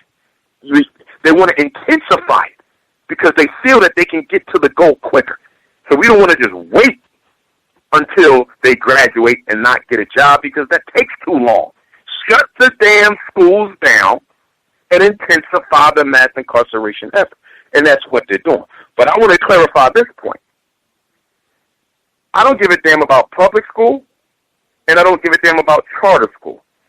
I give a damn about our children, and I want them educated in independent institutions that we control. So the whole public charter school argument, I don't waste no time on that. I just need the listeners to understand that the charter schools are being used to shut down the public schools, and there's not enough spaces in the charter schools for our children, which means that most of them are going to be on the street, and most of the charter schools anyway are allowed some freedom in being able to turn students away from them, which means that they kind of operate like private schools anyhow, and many of them are receiving corporate sponsorships. And once all the public schools are gone anyway, the charter schools will basically become de facto private schools. So the point that I'm trying to make is that they want to put our kids on the street, period, public or charter. And unless we have our own schools prepared to take them in, you're going to see a mass incarceration campaign that we ain't seen since the end of slavery and Reconstruction. Everyone's familiar with the Worse Than Slavery documentary and the Worse Than Slavery book that go along with it, talking about the re-enslavement of Africans after slavery through the chain gangs. That was nothing compared to what you're going to see when public school has been totally exterminated, and with charter schools not accepting that many black children, and the one that they do accept will be the high-achieving ones who have no type of loyalty to their race. You're going to see a worse than slavery that will make what we went through in the 1880s look like a day in the park. Caller that dialed in. Last four digits 1922. 1922. Did you have a question for Dr. Umar? Hello, can it be heard? Yes, sir. Greetings, Dr. Umar Johnson. Greetings, Greetings. I don't have a question. I just wanted to give you a quick shout out. I just want to thank you for coming out to Boston, I think in February or maybe March when you came down. I just want to say it was my first time seeing you speak, and the message was powerful. I took an attempted partner to that meeting along with a couple of friends, and they both enjoyed your speech, and we waited patiently for you to come to do your speech since you were the last speaker. So just want to give you a quick shout out. Keep doing what you're doing. We need more brothers like you spreading this message. And that's all I have. Well, I appreciate the love. I will be back up in Boston myself along with Elder Dick Gregory. Dick Gregory and I, along with others, we will be at the Mass Incarceration Conference, Strategic National Conference Against Mass Incarceration. That's going to be at, is it Boston College or Roxbury Community College, October 3rd through the 5th. October 3rd through the 5th. I'll be speaking on Saturday. If you need the flyer, just text me for it. And going back to the previous caller, I'm going to be dealing just with that. How the elimination of public school is a strategy to intensify mass incarceration. That's going to be my presentation so that folks can understand, okay? Because as the brother said, if there ain't no jobs for them anyway, isn't the result the same? Yes, the result is the same. But the difference is that you're not being given time to figure that out. The difference is they want to shut the schools down now and send the children to the streets in the 5th grade, in the 6th grade, in the 7th grade, now waiting until they graduate from high school to figure out that there ain't no jobs. Because obviously, if you've been educated, even if you can't find a job, you might could go into business for yourself. You might be able to find your way into some kind of an industry. But if you ain't never even received a diploma to even qualify to take the test or fill out the application, you're in a whole nother set of circumstances. And so that's the point that I want to drive home at that Boston National Strategic Conference on Mass Incarceration, that they want to eliminate the public schools. So in time for the black community to have no option, no plan B, no outlet, no nothing, so the children can run wild on the streets. And so all these new prisons being built around the country will have the raw bodies necessary to pay white folks and to make money off the backs of black people. Extermination, extermination, extermination. But I look to see you at that conference. Caller that dialed in, last four digits 8917. 8917. Did you have a question for Dr. Umar? Hello. Yes, ma'am. Hi, Dr. Umar. It's really an honor to talk to you. I followed some of your work, and I've been really impressed and inspired by it. But my question, can you hear me? Yes. Oh, okay. Thank you, sir. My question is, I'm sure you've heard of Randall Robinson, who founded Trans-Africa, and I know that he moved out of the United States, I think about 20 years or so, or more. And I'm sure you've heard of Tina Turner and her recent renouncement, I believe, of her U.S. citizenship. What do you think of that as an option in light of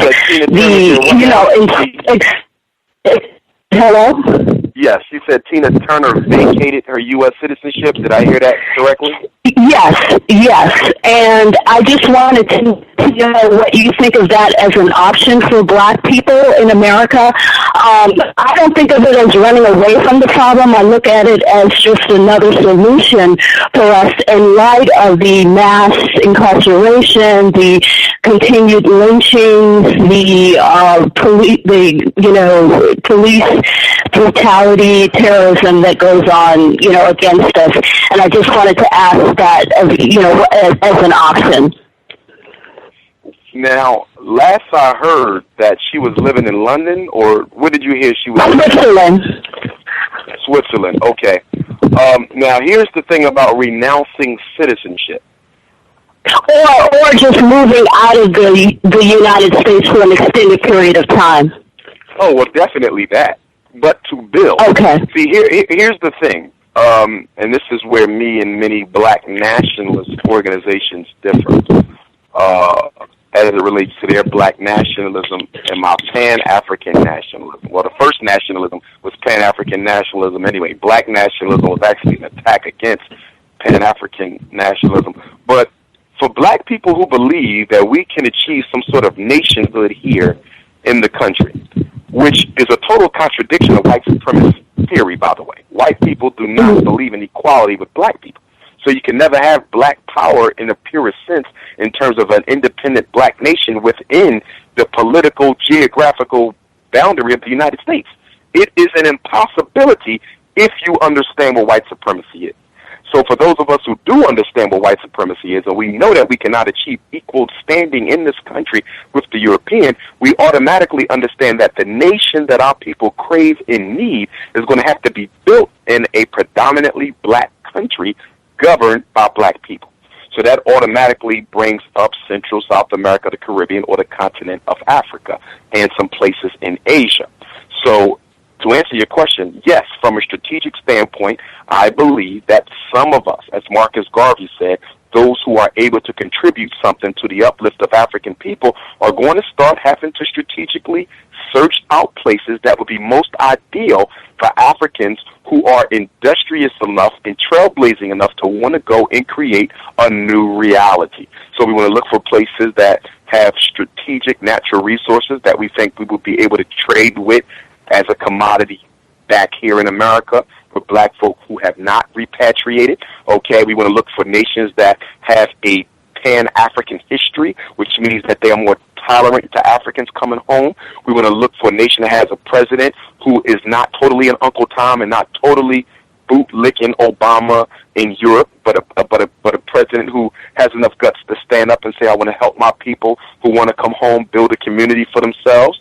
We want to look for a nation that is not high in corruption, okay, because you don't want military coups taking place every other week. It needs to have a somewhat stable government, okay, and it needs to have a somewhat stable political climate. But those are the things that we need to be about. Those are the types of things that we really need to start doing, because the future for us here isn't good. The goal of white supremacy, and this goes back to the shutting down of public school, and this goes back to the homosexuality, this goes back to the joblessness, the homicide rate, everything. The goal is to create a zero population growth rate for black people, a negative population growth rate for black people. In other words, the European social order, and I'm going to say European instead of American because we're talking global. So this is Canada, the UK, wherever we live, and I'm in contact with blacks in nearly every country on earth and every European country on earth, even places I didn't know had black folk. But nonetheless, they want to create a set of circumstances. A set of circumstances. Miseducation. A set of circumstances. Mass incarceration. A set of circumstances. Unemployment. A set of circumstances. The normalization of homosexuality. They want to create a set of circumstances that creates a situation where more black people die than are born every year. That's referred to as zero population growth or negative population growth. More black people die than are born. That's the purpose of mass incarceration. When men are in jail, they can't have babies. When women are in jail, they can't get pregnant. Well, not under most circumstances. Okay? The homicide rate, police brutality, male-female relationship problems, the normalization of homosexuality. Homosexuality is birth control. Homosexuality is birth control. And it's more than any birth control pill you can take, because the pill stops the semen from hitting the egg, but homosexuality stops the penis from going in the vagina, so no semen is ever even released in the first place. Homosexuality is birth control. But they want to get us to zero population growth, so more blacks die than are born. Once you can say for sure that we have more black people dying than being born on an annual basis, you can then predict the day. Mathematics. They will be able to predict the day whereby there will be no more Africans left in the country or on the earth. That's what they're working on. Everything you see being done against us is being done for that purpose. So then people say, well, what does that have to do about the Mexicans coming over and taking our jobs? Well, they're shutting down the schools to make sure you can't even argue against the Mexicans getting your job because you don't have the education to work the job. So that's part of the reason they want to shut down the public schools. And there ain't going to be enough charters for you anyway, and the ones that are there, it ain't going to be enough spots, and most of them ain't going to take you anyhow. Okay? But they also know that people who don't work don't like to have children. People who don't work don't like to have children. Now, some of us will say, well, I know a lot of women, they got like 5, 6 kids, and they ain't never worked. Yes, but it's very stressful. So people with sexual discipline tend not to have a whole bunch of children when they know that it's going to be difficult raising them. Guess what else? People who are very well educated don't like to have a lot of kids either. So people who can't afford them don't like them, and people who are too busy enjoying their life don't want them. That's another reason why they are overeducating black women, especially in Africa. They've been overeducating black women in America for a while now, since the Civil Rights Bill. But they just started overeducating black women in Africa. And by overeducating, what I'm saying is the master's and the doctorate degrees, you're getting a lot of that in Africa now. It's not because they want to see black women educated. The more educated you get, the less interested you are in children. And if you do have children, you will limit it to 1 or 2, the nuclear white family. So we really have to look at how everything they're doing is designed to zero population. Go right down to the Ritalin. A child takes Ritalin. Ritalin exterminates the boy's ability to produce healthy semen. He won't be able to impregnate his wife.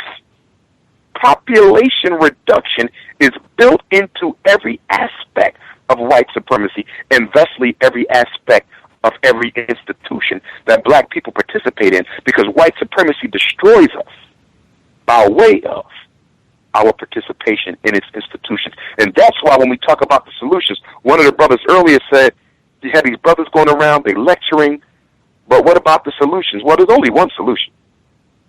Independent institutionhood. That's it. Ain't nothing else to talk about. That's the only solution. Separation in institutions that provide for your people's needs. So the next time we have a meeting on solutions, the meeting ain't got to focus on solutions, because we know what that is. That's independent institutions, which is a prelude to independent nationhood, which has to be somewhere else, which is why if you're not Pan-Africanist, you're not realistic.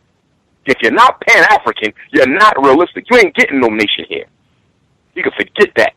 The United States of America fought a civil war. And this is the respectful argument that but discussion often have with my Moorish brothers and sisters. Not all of them, but some of them. Who say, well, we want to get a nation here. You're out of your damn mind. You'll never get that. You're living in a dreamland. The Civil War in America was fought to prevent the southern states from seceding from the country. These were white people, and they said, you ain't going to become no separate nation. White, if they ain't let white people become a separate nation, what the hell make you think they're going to let you do it? So, Pan-Africanism is the only solution. But a lot of us don't want to face it because we don't want nothing to do with Africa, because we still have that self-hating gene inside of us. And many of us love white folks. We love their movie theaters. We love their cars. We love their homes. We love everything about them, including the so-called revolutionaries. So we would rather fight him and stay here than go somewhere else where we can make a reality for ourselves. Now, let me clarify. Because people say, well, if white supremacy is global, isn't anywhere you go going to be affected by white supremacy? Yes. It's global. Nowhere you going to go if you ain't got white supremacy. That's why it's called global white supremacy. So then why leave America? Because in other places, because you have black folks in key positions as presidents, and black folk in key positions in charge of military, and black folk in key positions in charge of the resources, and because of the sheer numerical strength of black people, you put yourself in a position, once they link up with Africans from America, given our financial status as the richest blacks on earth. You put that together, and you can influence the way black folks think, and they start saying, well, you know what? Now that we got our brothers and sisters from the West, working with us, we don't need this European no more. We don't need his loans. We don't need his World Bank. We don't need his International Monetary Fund. We don't need his food. We don't need his Trilateral Commission. We don't need his Obama. We don't need shit he got. That's what we're working towards. We are the leaders.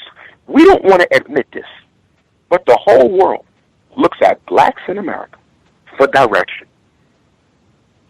That's why the Obama thing, it was global. It wasn't just about blacks. He brainwashed black people all over the earth because we're considered to be the most progressive ones. Why? Because we were trained by, educated by, and employed by the most powerful white man on the earth. So naturally, the black who slaves for the most powerful white man is considered the most powerful black man. It's the way it goes. We are the trendsetters. Pan-Africanism went to Africa. It didn't start in Africa. Pan-Africanism went to Africa. We took it there. So we got to understand it as we go in America. So does the race go everywhere. As we go in America, so does the race go everywhere. As a strategy, yes, I'm looking at moving, but I don't think we should give up our citizenship, because if you do that, you now have a situation where they can stop you from entering the country. Remember, global white supremacy is global, so we need to be fluid. If we need to be in China, we need to be able to go to China without being stopped. We need to be able to go to America without being stopped. We need people all over the planet, just like everyone else has. That's why you have United States embassies everywhere. We need Pan-African embassies everywhere. So any strategy that tells anyone to vacate their identity, whether it's a European country or an African country, I'm against it, because you may need that access at some point during the struggle. But what we do need to do is intensify the African Union need to grant Africans dual citizenship. We need dual citizenship. That's what we need. All the European countries have it. Why do you think when you watch NBA, the NBA players, many of them will go in the Olympics for their own national team? Notice when the Olympics comes around, all of America's European athletes go play for their European country. They do it all the time. You know why? Because they have dual citizenship. If they didn't have dual citizenship, they wouldn't be able to go play for Spain, go play for Russia. I'm going to go swim for Portugal. But you're an American citizen. What are you doing swimming for Portugal? Because the European countries of the world have dual citizenship. Why don't the African countries have it? Because America don't want them to get it, because they see it as a prelude to revolution. They see it as a prelude to revolution. The caller that dialed in, last four digits, 8171. 8171. Did you have a question for Dr. Umar? Hello? Yes, ma'am. All right. Hello, Gus, and hello, Dr. Umar. Hello. I just have a brief question. I want to know if you're a parent and you're going to go ahead it alone and continue to educate your children, what are some reading materials that you would suggest, either reading with your children or that parents need to read to educate their children as far as history, social agendas, etc.? Remember, the mind is conditioned by images and sound. What made Hidden Colors so devastatingly effective in raising the consciousness of people is because of how the editors of that documentary very strategically employed the use of sound and imagery throughout the documentary. I'm saying that to say that in teaching your child about who they are as well as white supremacy, because remember, knowledge of self is the first knowledge, and then knowledge of the enemy should be second. So, or you can do them at the same time, but nothing precedes knowledge of self. So in teaching about white supremacy, you want to make sure you're doing as much to teach them about themselves, because to know your enemy but not know who you are defeats the whole point.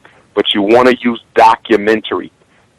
Books are excellent. We want them to read, obviously, and a lot of good books have some real good photographs in them. But because most books are published by European presses, they don't put the type of images in those books that could really show you what happened. For example, when we're taught about slavery in school, they didn't show us pictures of slaves getting whipped. They didn't show us pictures of black women being raped and molested. They didn't show us that stuff on purpose because the image would have really educated you more than the words. That's where the saying comes from, a picture is worth 1,000 words. So in terms of educating your children about their history or about white supremacy, make sure you use documentaries. I'm no fan of European television, but PBS, excellent documentaries. Most of them. Some of them is propaganda and racism. Good ones. The History Channel, excellent stuff on the History Channel. Your local public library has a documentary section, video section. Sit down with your child, watch the documentary, have them take notes, quiz them on the documentary. See, movies are enjoyable. And plus, they use sound and image, which is the language of the unconscious. So I'm not saying give up on the books. Keep the books. Literature is important. Without question, you're going to learn more in a book than what you're going to see in the documentary, because books have more information than documentaries. But the documentary is likely to have a greater psychological effect than the book because of the image and sound employed to get the point across. So my point is to do what? Do both of them. Have them read the books and have them watch the documentaries. With children, we have to understand that if we just lecture to them about African history and white supremacy, they're going to tune us out because they're children. They have a mind, a young mind. That mind is looking for images and sound. So as opposed to lecturing them, bring them to a Dr. Umar lecture. I've had parents all over the place say, look, I've been working on my kid about this and that, and I couldn't get through. I brought them to your lecture. Now they can't stop reading because they needed to be exposed to the energy and the information. If you're just going to keep the kid in the house and just read this book, it ain't going to work. Okay? Different brothers are coming to town. Different sisters are coming to town. The museums, I don't think we go to the museums enough. I do not think we go to the museums enough.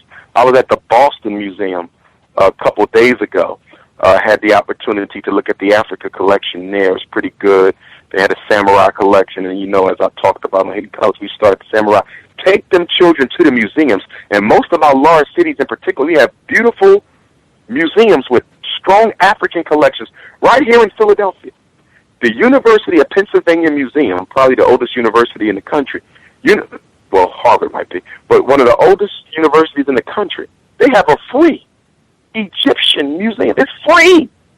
7 days a week, 24 hours a day. You can go and look at original stolen monuments, because they stole it, from Kemet, and you ain't got to pay a dime. I'm willing to bet you that not even 10% of the black children in Philadelphia has been to a free museum on Kemetic science. You don't pay a dollar. I bet you they haven't been to it. So that's what I'm talking about. Are we using all the resources? Are we using the libraries? Are we using the museums? Are we using the documentaries enough to really hammer home to our children a love of self and an understanding of one's enemy? Absolutely. The person that dialed in, last four digits, 3955. 3955. Did you have a question for Dr. Umar? I do. I'm just wondering, can you hear me? Yes, ma'am. Yes. Okay. First of all, I want to say that I really love listening to you, Dr. Umar. Hello, Gus. I don't want to ignore you. How are you? Right. Okay.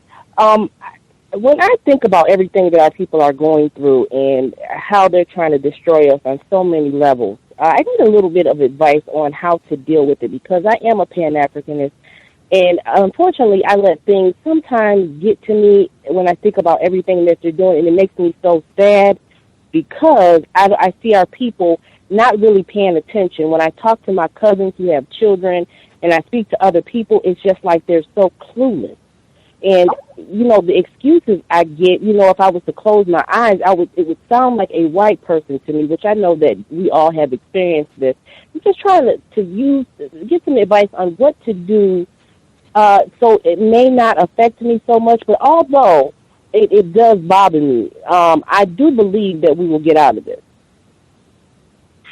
I believe we will get out of it also as soon as we make up our minds to, in terms of dealing with the Negro energy that surrounds all of us, non-progressive black people who love white supremacy and just want to blame black people for the condition that they're in. For that, I would say that you have to find something constructive to do, to focus on as it relates to our race of people, to us. Find something that you can give yourself to that keeps you motivated and energized. When I see black folks starting to feel the brunt of the negative Negro energy that surrounds us, it's only because we don't have something greater to focus on. Let me give you an example. I just started working on my documentary that hopefully will be ready on my 40th birthday of August 21st, 2014.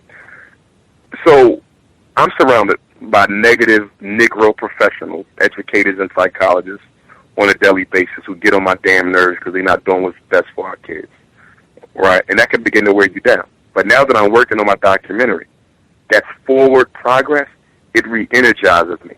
And so now I'm able to deal with them, because when I come back home and start thinking about my documentary and my scenes and my interviews, you know, that serves as therapy. Positive energy will always defeat negative energy. And so for me, my documentary brings me that positive energy. It's something that I can always look forward to doing, and it's progressive. Once it comes out, it's going to help, and I think it will generate enough financial energy for me to build the school without having to take out a loan.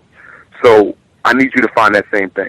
Whether you want to start a Pan-African Girl Scout club, whether you're going to start a study group, or whether you're going to start taking a regular trip to the Great Blacks and Wax Museum in Baltimore, you know, find something positive that you're going to do ongoing that will serve to motivate you, and it will be your political therapy, if you would, and insulation against the Negroes who are starting to penetrate your aura.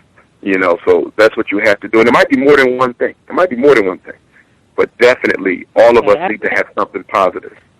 Yeah, I didn't think of that. I'm glad, because I've been trying to get you on different shows, but I wasn't able to get to speak to you. And I think the second thing I just wanted to say was that I am one of those that's going to repatriate to West Africa, a country called the Gambia. I know people there, and you know, I have you know, some hopefully I can get some things going there, because I have like-minded people that I'm dealing with. So I am excited about that, because, you know, things that's in my family and that's going around. I used to live in Chicago, and I wanted to say that the African festival that you're going to was like 4 blocks away from where I used to live, and you will really enjoy it. So I just have to do something. I guess I get too, when I see things and I look at the numbers, it depresses me. Because when you think about that, it's a group of people who are in power who want to destroy your people. That can really weigh heavy on you, as you know, because you do the work. So, you know, thank you for the advice. Thank you for dialing. Without question. And one thing I would just add to that real quickly, if I could, Gus, and that is to say this. As I said earlier, there's a spiritual equation for every political problem that we have. There's a spiritual equation, spiritual factors involved. People often ask me, why are white people here? If God is so merciful, why did he put them here to do what they're doing? And my answer to that is real simple. White people are here to make you show and prove that you are God. Their job is to fight you, kill you, stop you, and exterminate you. And the only way you're going to be able to overcome that is to dig down deep within yourself and manifest your God self. They are your test. And if you think what white folks are doing is bad, if we lose this test, if we prove ourselves to be unworthy of the Creator that made us, then the spiritual consequences that we're going to have to suffer after we transition from this body are going to be infinitely worse than what we're suffering from white supremacy. They are here so that you can prove what you are. So we should not frown away from him. We should say, I know why he's here.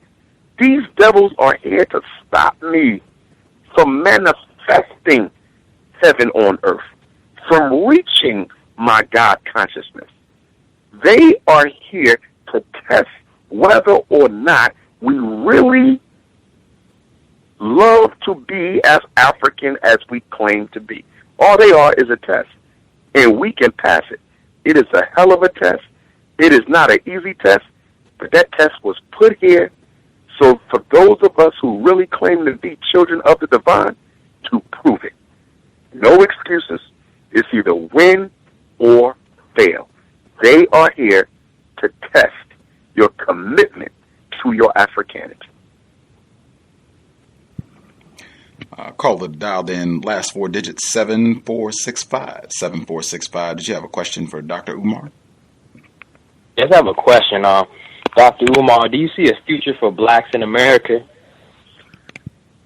No, I don't. I see a temporary future as serfs and third-class citizens. We're no longer second-class citizens. We've been replaced by Mexicans, Latinos, and homosexuals. We're now third-class citizens, and that's the future for blacks in America, up until you've been exterminated. So I think by now they've probably gotten to a point where we might not survive the 21st century.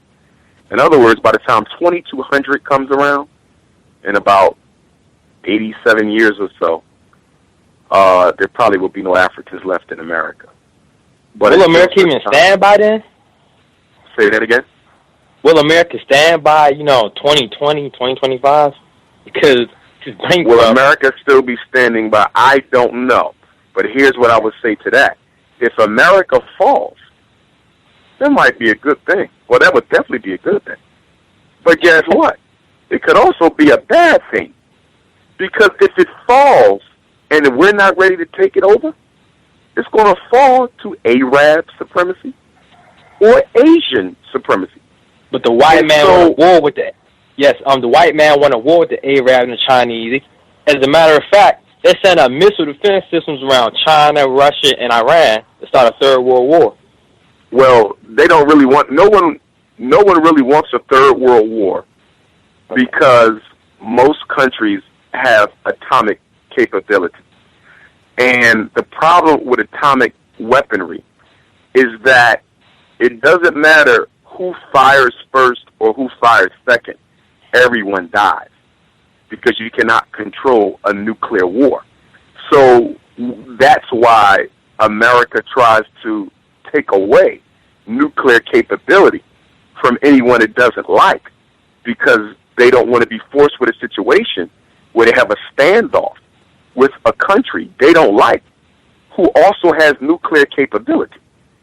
See, part of the reason that they moved in on Saddam and Gaddafi and bin Laden, all people who they helped create, by the way, is because they wanted to make sure they didn't get to the point where they had nuclear capability. Gaddafi had the money to become a nuclear threat, and America knew it. And that's another reason why they moved in on him, in addition to the fact that they was trying to throw the Central African Bank and Florida Telecommunications Network. But he had enough money to become a nuclear threat, okay? Bin Laden, possibly Saddam, they said, was working on it. See, here's the world is run on a bully system. It's run just like the hood. It's a bully system. I'm selling crack, you selling crack, this is my hood, get the hell off. I got a Uzi, you trying to get a Uzi. I'm going to find out who's selling you Uzis, and I'm going to tell them that if I catch you selling Uzis, I'm not going to sell you none of this other stuff that you need that I got, because I want to keep them weak so I can control them. That's why America got the issue with what? North Korea? Now they say that the North Koreans got nuclear capability. Bottom line is this. Any country with nuclear capability, you can't defeat them. You know why? Because if you threaten to push the button, they got a button they can push too. It doesn't matter how small the country is. A nuclear shower will take out a whole nation. It doesn't matter how big or small. So it doesn't matter who got the nuclear capability. The fact they got it automatically means that you have to stand down. And that's why China in America, that's the new Cold War. It's not as cold as America and Russia, but it's cold. Because neither one of them could really do anything to the other on a militaristic level because they both have nuclear capability. But the white man is saying, I will tolerate that from China because it ain't a damn thing I can do about it. But I'm not going to tolerate that from from them Arabs. Okay? I'm not going to tolerate it from them East Indians, although they saying Pakistan got nuclear capability now. Okay? So the problem is ain't no Africans got no nuclear capability. We don't want nuclear capability to destroy anything because, as I said, you can't really control the targets of that type of a bomb. You saw what they did to Japan in World War II. I mean, it's catastrophic. It's an inhumane. All weapons are inhumane, but that's a really inhumane weapon. Okay, you still got children being born in Japan with birth defects from parents who were hit by some of the fumes but didn't die in that kind of thing. Nothing grows on the ground. You can't even drink the water. I mean, nobody wants to go there as far as atomic weaponry goes. So the reason we want one is so that we can have the freedom to operate. Let me give you an example. If Ghana had nuclear capability, America couldn't tell Ghana to do shit. Europe couldn't tell Ghana to do shit. Because they say, well, we can blast y'all atomically. And guess what Ghana will say? We can blast you atomically. And if we both blast, everybody dies. So we are at a stage right now in human history, military history, where, ironically, the worst weapon in the world, the worst war weapon, is preventing war in many cases and points. That's why you only see United States infiltration in countries who ain't got atomic weapons. You ain't gonna never see them go someplace with atomic weapons. You ain't gonna never see them going in China. You will never see them going. They couldn't beat China anyway. China got more people, more technology. China is the white man's worst nightmare. But you'll never see him go nowhere else either that has atomic capability because you can't beat people with an atomic bomb unless you somehow find a way to destroy it or take it away. So what everybody's trying to do right now, every nation in the world is trying to do is they're trying to get nuclear capability. Not to shoot nobody, but to make sure nobody shoot them. Everybody has figured it out. If you get nuclear weaponry, you can tell America to kiss your ass. You can tell Britain to kiss your ass. You can tell France to kiss your ass, Portugal, Spain, and Belgium, and Italy, the great European so-called powers. But without that atomic weaponry, they could do what they want to you. And that's the problem with Africa. 55 nations, ain't nobody got nuclear capability. I hope that made sense to you. The person that dialed in, Klondike Mike, was with us yesterday. Struggling to find his number. Let's see, Klondike Mike.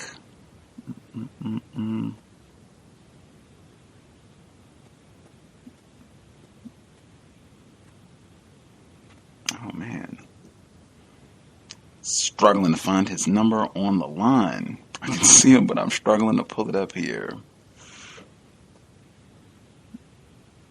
Okay.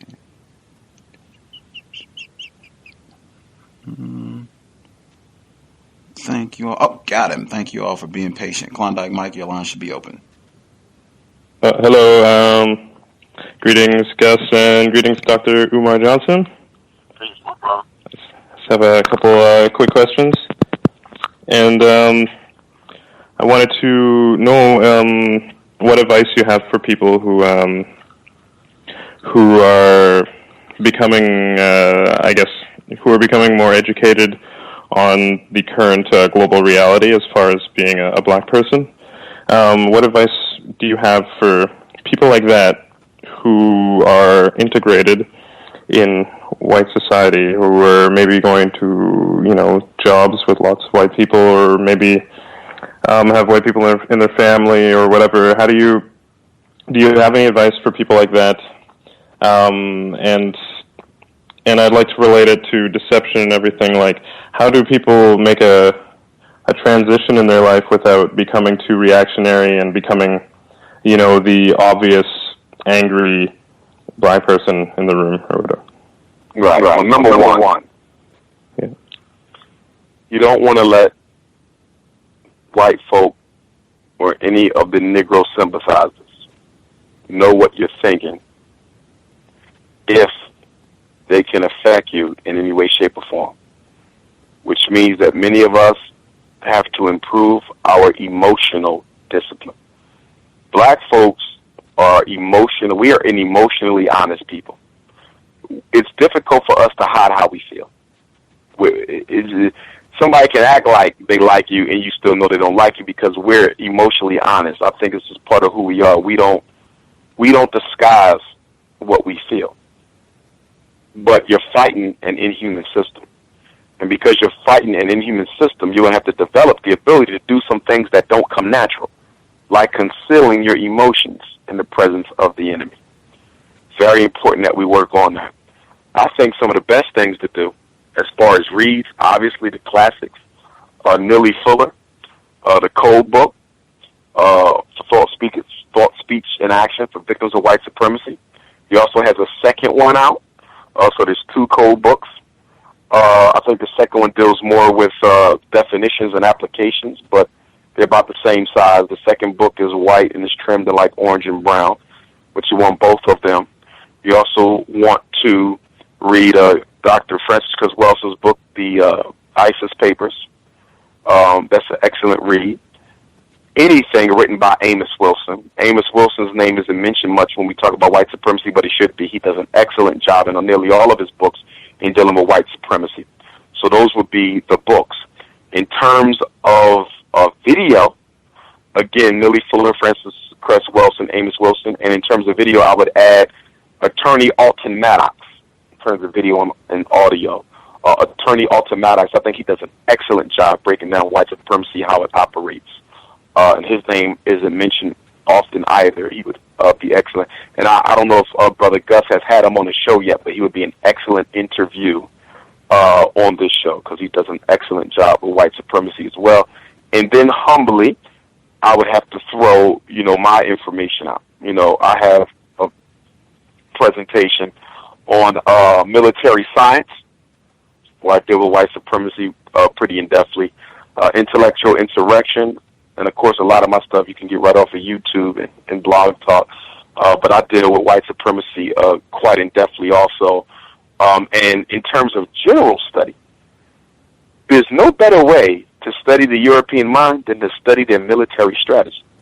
So if you haven't read classics like Machiavelli, The Prince, you want to read that. Napoleon's Art of War, you want to read that. Von Clausewitz, On War. Robert Greene, 48 Laws of Power. Robert Greene, 33 Strategies of War. All of his psychology is in his military science.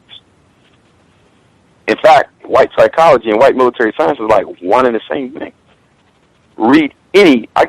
That's my thing now. This year, I've been focusing on military science. So I went out and I purchased a whole bunch of different classic European treatises in modern on European science. Because in reading their science, you read their psychology in the way that they think. And what is the one law that basically sums up and dictates white supremacy? And that is real simple. And it comes from Niccolo Machiavelli and The Prince. The ends justify the means. The ends justify the means. Black people need to meditate on that, because what that says is if it is in your best interest and if this is necessary for you to achieve your end, you can do it. There is no code of ethics when it comes to white supremacy. This is what black people, Hurricane Katrina, they found oil under that land, and they wanted the black people out. And they said the only way we're going to be able to make this thing happen without a whole bunch of civil rights stuff is to flush them out and make it look like a natural disaster, and they did it. They don't care that they killed them people. 2,500 lives, that ain't shit for them. That's nothing.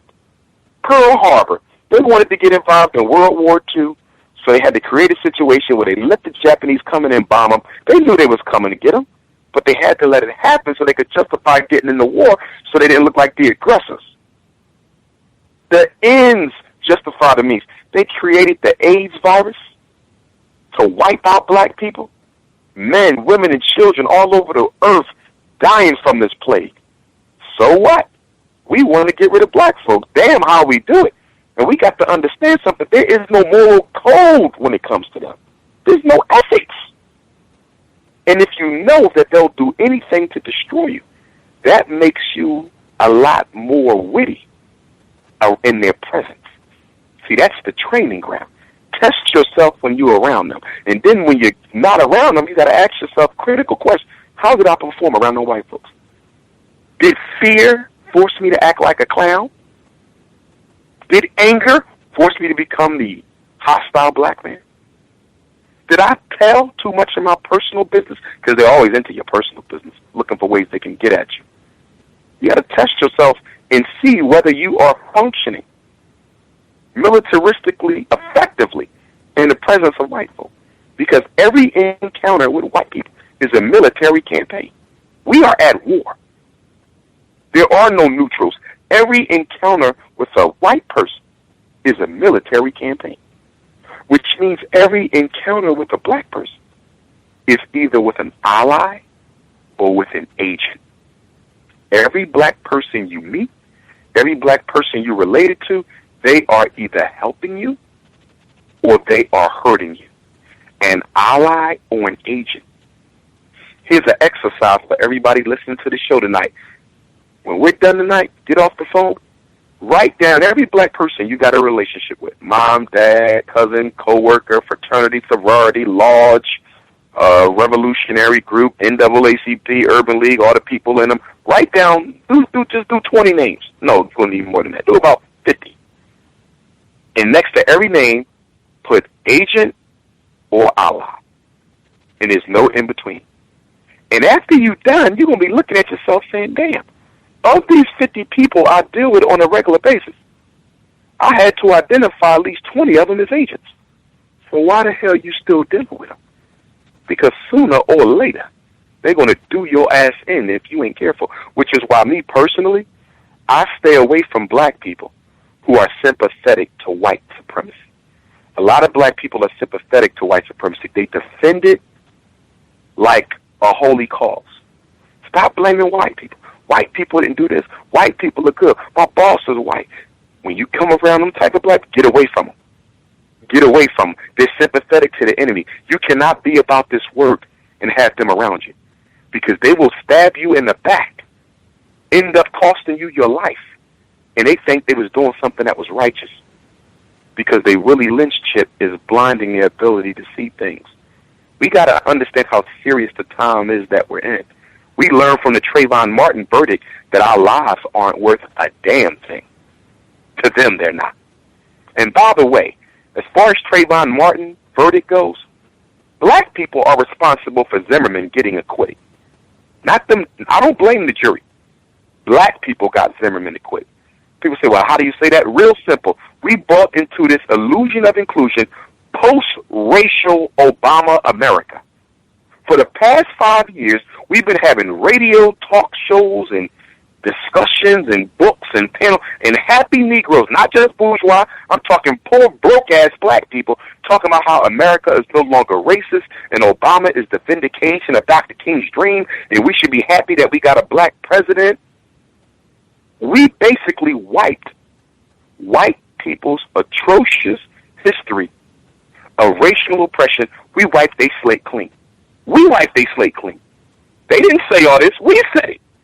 And since we wiped their slate clean, since we took the so-called race card off the table, if black people took the race card off the table, then obviously white people can take the race card off the table. That's why the prosecution said we don't think it had nothing to do with race. That's why the defense said we don't have nothing to do with race. You even had Trayvon's mom and dad, and blessings to both of them. But I don't know how in the hell they got to a point where they can say they didn't think it had nothing to do with race. How did race not play a factor in a black boy being pursued, shot, and killed by a white man in a white suburb after the white man was told to stay in his damn car? Because it was about race. But because black people said America is changing for the better, we created the context. I go right back to it. Context of white supremacy, the name of the show. We created the context that allowed for Zimmerman to be acquitted by buying into this post-racial bullshit.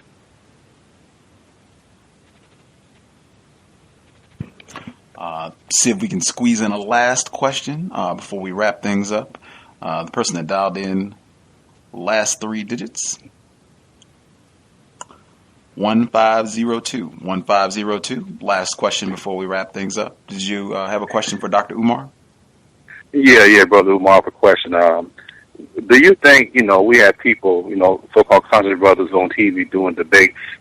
Is that something that's constructive all the way to time? You got like Polite versus C.O.W.S and all that. Is that productive, or we should be doing something else besides that? Or is that healthy? That's something we could do? Well, as far as the debate between Attorney Shabazz and Brother Polite, I don't know enough about that and what they're planning to do to comment on it. But if I was just to give my general opinion on debates, I'm not a fan of them. I've been asked to participate in them. I don't do it for a couple of reasons. Number one, my expertise is in a field that no one else in the conscious community got expertise in. I'm the only nationally certified school psychologist I know of. No one else has ever evaluated a child in their life, so I don't know what we're going to debate on that level.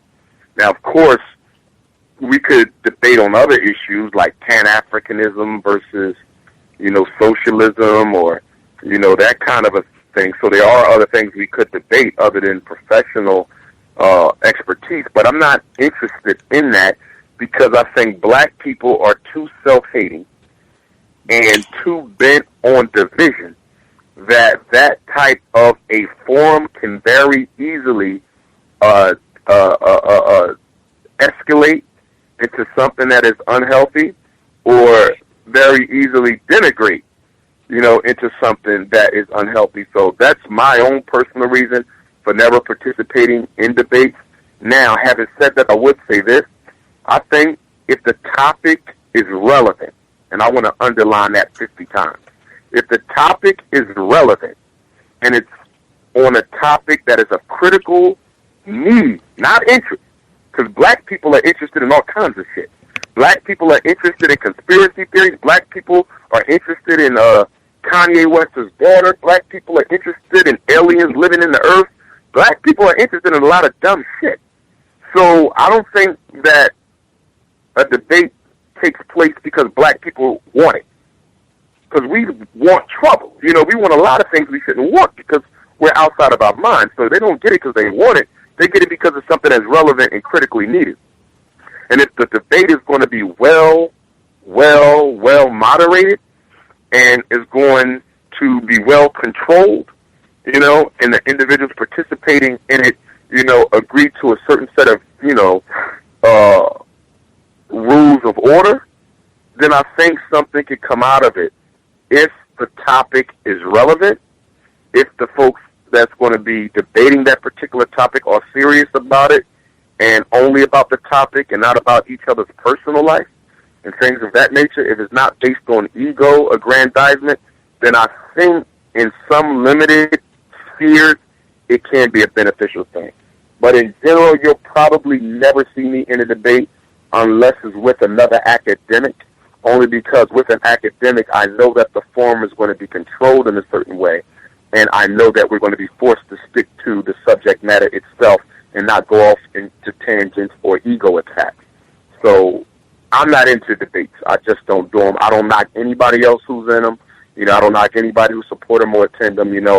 I'm so busy with my work that I really don't have time to really follow what other folks are doing, to be honest. I go around the country, people say, have you heard this? Have you seen that, brother? What do you think of him? My thing is I respect anybody who's doing something that they think is helping African people. I might not think they're helping at all.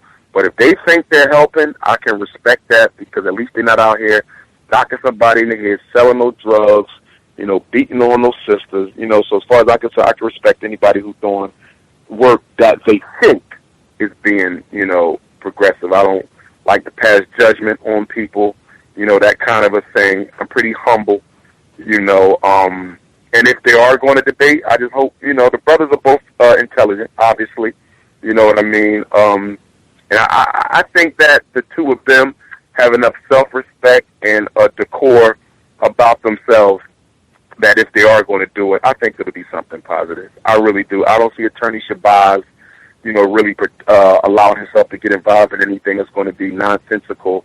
And I think the brother Polite as well, probably wouldn't want to participate in something that's going to reflect negatively on him. So if they are going to debate, I think it'll be something possibly worth attending. We had other folks dialed in, but I know you have a busy schedule and other things that you are working on trying to get the documentary film done. If you got a few more questions, though, Gus, we can take them unless you're ready to roll. Let's see. The person that dialed in, last four digits. See, last four digits 7857. Did you have a question for Dr. Umar? Yes. Hi. Greetings to both of you. I had a question, Dr. Umar. Yes. A statement that you made earlier about, I guess it was population control and how our numbers are dwindling. But I'm a little confused because I know Dr. Welsing, one of her recommendations was for black people to do a couple of things to strengthen the people and strengthening the children. And that is that no black couple should have children before the age of 30, to complete your education, whether it's college or trade school, etc., become self-sufficient and have no more than 2 children 3 years apart. Unfortunately, I didn't follow that advice myself. No one told me that. But, when I heard about that, I thought about quality versus quantity. And under this system we living in, unless I misunderstood you, I can't see trying to get our numbers up instead of, following that excellent advice. I feel it's excellent constructive advice that Dr. Welsing had mentioned. So could you clarify your position on that? Sure. First, I would say my comments didn't come within the context of her advice. They came within the context of my own perspective. Also, I didn't say that we need to get our numbers up. Our numbers are already up. I mean, we're the largest race on the planet. But white supremacy is trying to cut the numbers down. So it's not so much about proliferating birth. I'm not saying we need to have more babies. I didn't say that. I'm saying that they're trying to eliminate our ability to have them at all, and that homosexuality is a strategy to reduce the black population rate. So I'm not saying that we need to start having more children. I'm not saying that. Our birth rate, as we have had it, is fine, except now white supremacy is working to reduce that, and they're doing a good job. So it's not so much as having more children, because you can have more children and they can homosexualize them. You can have more children and they can incarcerate them. So having more is not the solution. Okay, the solution is to be able to create your own system of power so you can prevent white folk from being able to reduce the numbers that you do have. So, I'm not advocating more children. I'm advocating an organized system of power that prevents us from succumbing to the homosexual propaganda, the mass incarceration, and the homicide epidemic, and also the AIDS weapon.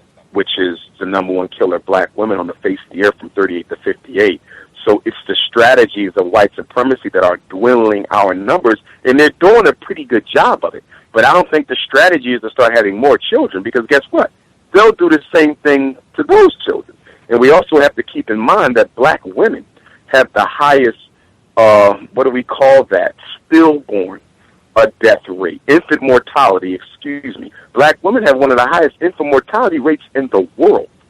That's interesting, because you live, allegedly, in the most medically advanced society on earth, with one of the highest infant mortality rates on earth, which clearly tells me that something special. We always talk about special education. How about special medication? Something special is being done to black women during the course of carrying their child, and definitely on the delivery table, that is leading so many of our returning ancestors to come through in stillborn bodies. So now, as far as her specific recommendations, I'm not against any of them. I don't know if I would endorse them, as firmly as she has, but I'm not against them at all. I definitely see the legitimacy in folks waiting until, the age of 30 to have children, if that's indeed the recommendation, because at that age, you should be mature enough and well-read enough. And, of course, all those recommendations are contingent on people studying, people being conscious, progressive, being a part of organizations that are trying to get things done. It's not just waiting till 30, because you could be a fool at 30 like you was a fool at 18. So I'm sure when the good sister said those things, it was within the context, assuming that other things were being done at the same time. Now, obviously, I would have to temper, my position on that, because I know that with only 1 out of every 4 black women getting married in this country, and I know myself so many professional black women who don't get married until after they finish their education. I don't agree with that at all. I work with a lot of professional black women who are 35, 36, 37, early 40s, who put their education on the back, put family on the back burner until they finish their education, and it has not worked out good for them at all. Now they're in their late 30s, early 40s, biological clock is ticking, they're wanting to have a baby, and they're having difficulty finding a man to actually get married to before that they have the child, or to even, have a child with at all, because with some men, the older a woman is, the less desirable. So I think some of those things have to be rethought, obviously, because of the war against black men. But, on the surface, I respect them. I respect her, and I do see where she's coming from, but I do think some things may have to be rethought. The person that dialed in 9694, did you have a question? 9694?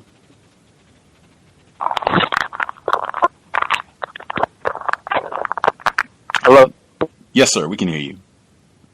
Yeah. I'm glad. I just wanted to get in the conversation a little bit. My name's Guitar Ramsey.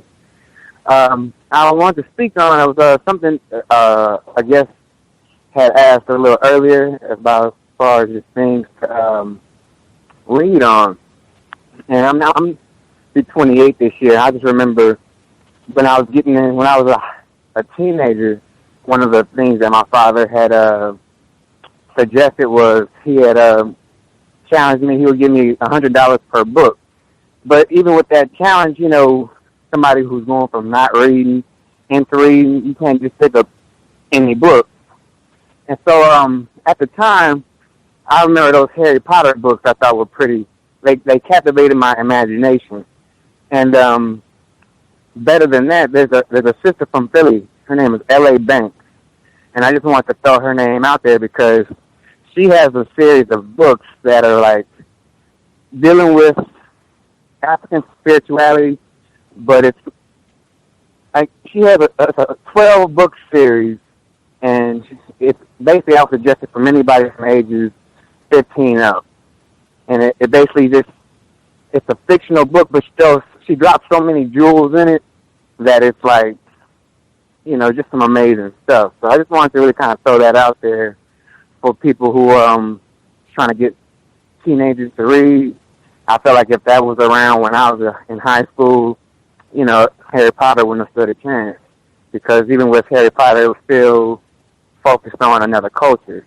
What she does is she sets up a reality for us, and it's based off of historical facts. She drops so many truths in the book. You kind of start to look at the book like, is this a fake book? So I just wanted to throw that sister's name out there, L.A. Banks from Philly. So that's all I want to put out there. Right on. Thank you for sharing that information. Appreciate it. I hadn't even heard of her name, L.A. Banks. I will write that on my list, investigate that in the Philadelphia area. I think we hit all of the callers. I think I got everybody that had a hand up. We were talking about, I don't want to take all night, but I know we were talking about this before. You said that 1 in 4 black females, only 1 in 4 black females gets married. Is that accurate? Yes. What? Where did you get that statistic? And we're talking about formal. Let me take that back. We're talking about those who actually got a marriage certificate from the government, a license in order to get married. That statistic, there's a couple places. There's an organization. What is it? African American Family Preservation Association. Something to do with the African American family. There's statistics there. Obviously, the Professional Association, National Association of Sociologists, they keep statistics on that. I'm at the U.S. Census. There's statistics kept there. And, of course, the Urban League, NAACP, they keep numerous statistics because, as you know, they do like an annual Black Family Report, State of the Black World report, and the statistics are kept there as well. But yeah, only 1 in 4 is getting married. It may even be worse than that. I've still been using that statistic, and I've been using that statistic for about 3 years now. Of course, it could have gotten better. I don't think so, because the incarceration war against black men has actually increased, so it may even be less than that. But again, I want to temper that by saying we're talking about marriages that involved a license to marry. We're not talking about brothers and sisters who marry, would be considered married by my standards if they're committed to each other, living together. You know what I mean? As far as I'm concerned, that's marriage. So it wouldn't include those.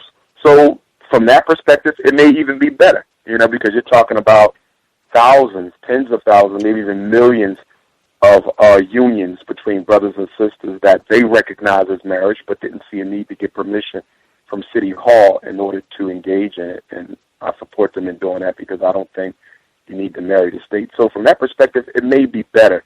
But one thing I try to do, I like to be careful about painting things rosier than what they are. And in being a therapist, I come across lots of families, going to prisons, working in schools. I travel the world, so it's not like I only see through one lens. I see it all. And it's pretty bleak out there.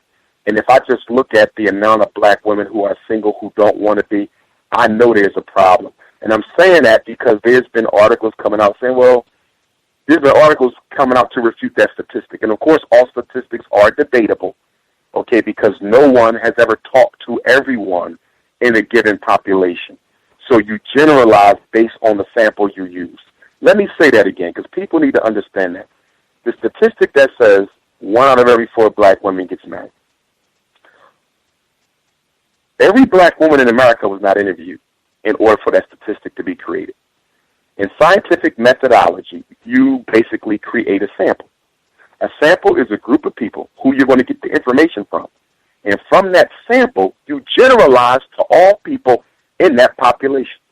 So anybody with a statistic on black female marriage, unless they've spoken to every black woman in America, or they can somehow account for the marital status of every black woman in America, and there's different ways to do that. Number 1, marriage license.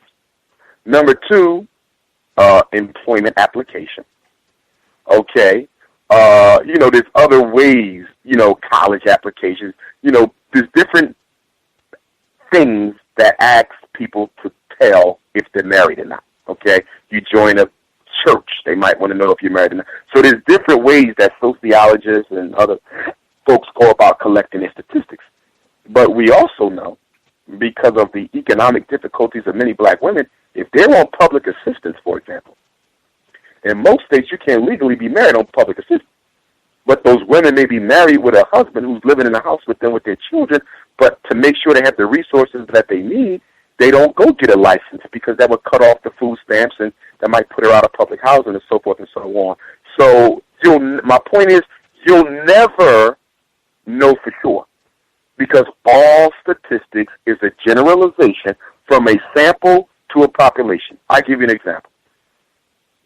Newspaper says, hypothetically, 60% of Americans approve of President Obama. 60%. Did they talk to all 350 million people living here?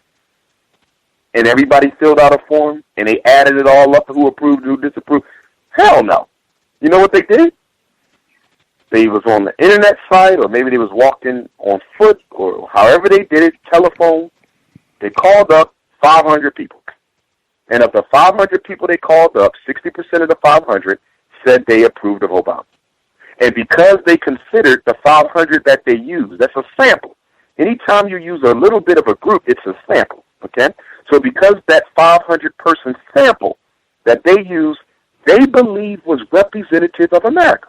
So out of that 500, they might have had 100 blacks, 100 whites, 100 Latinos.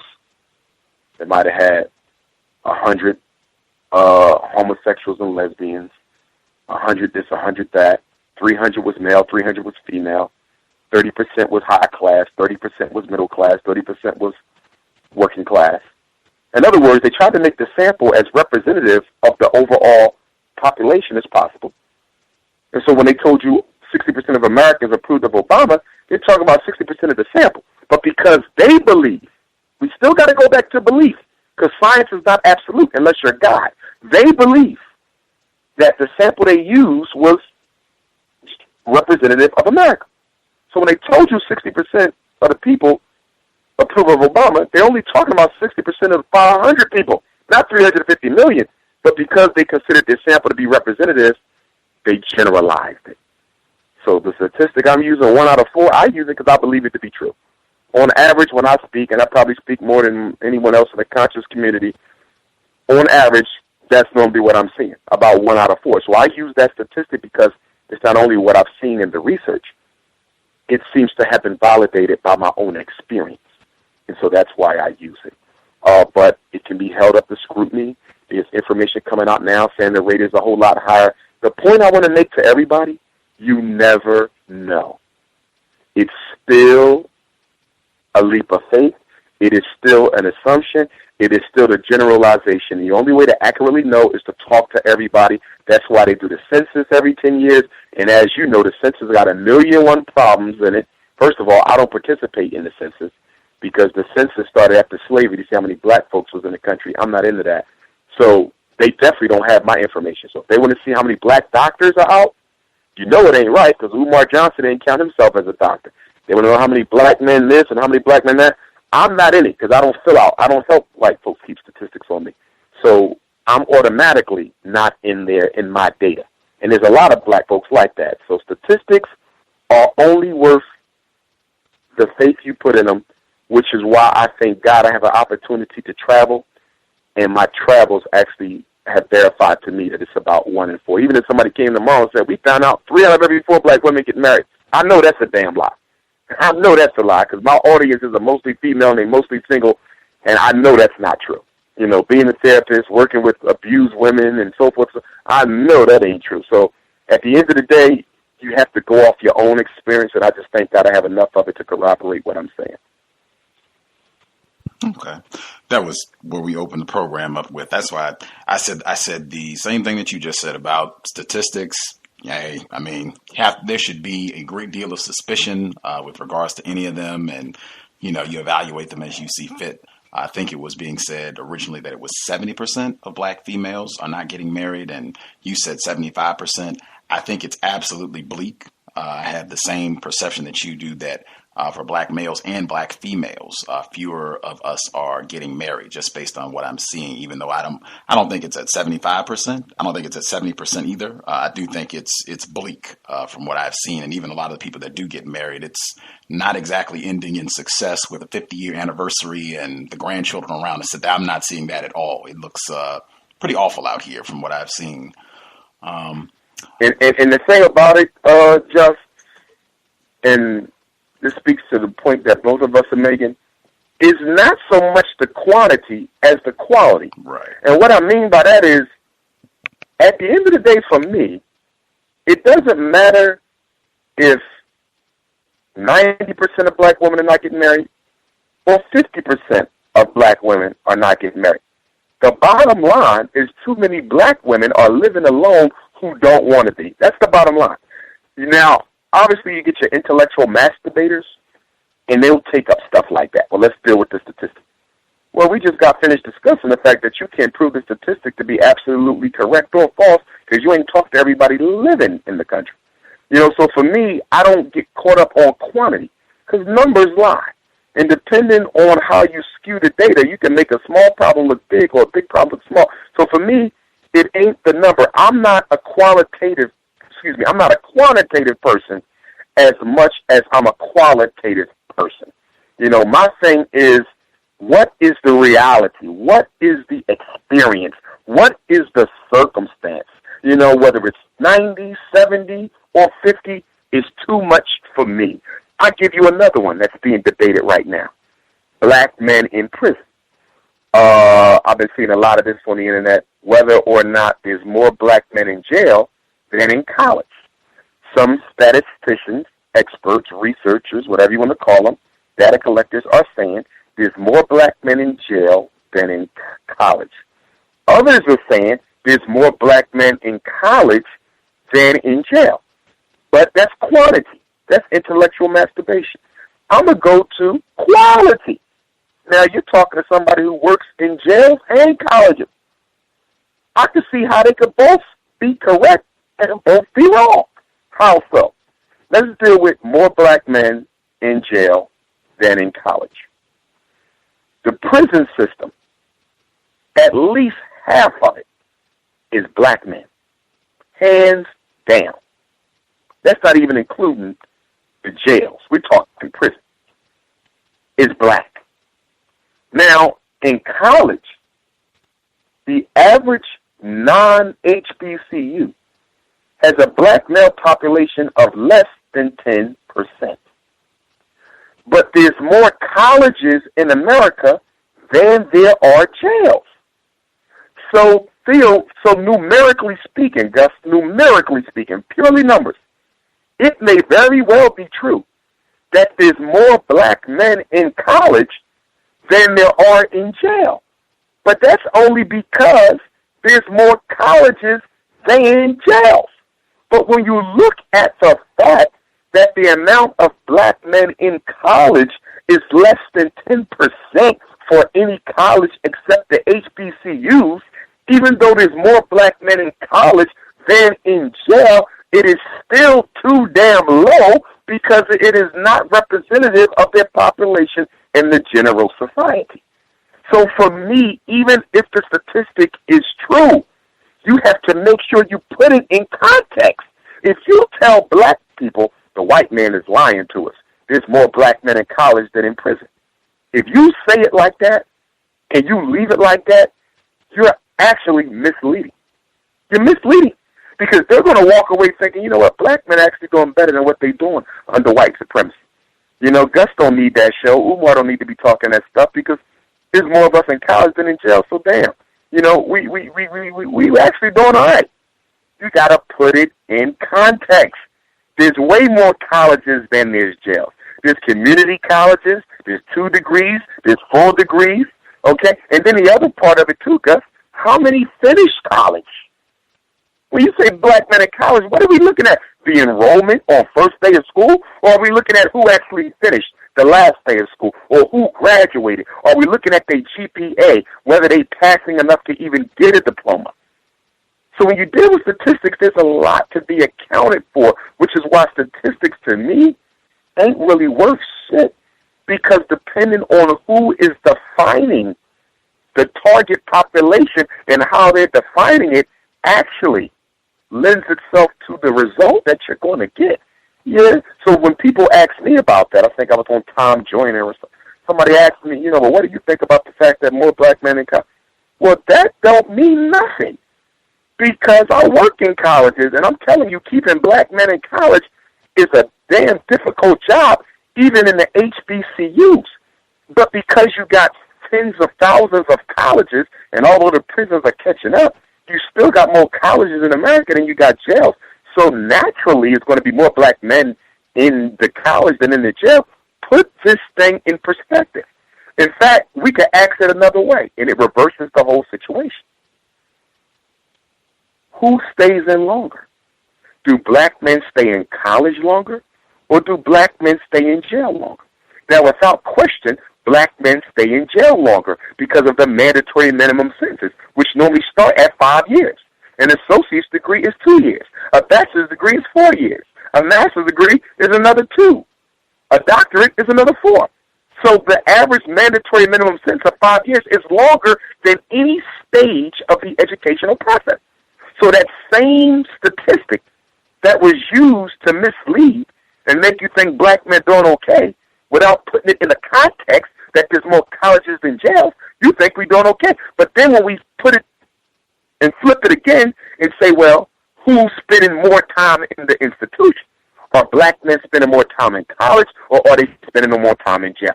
Then the truth comes out.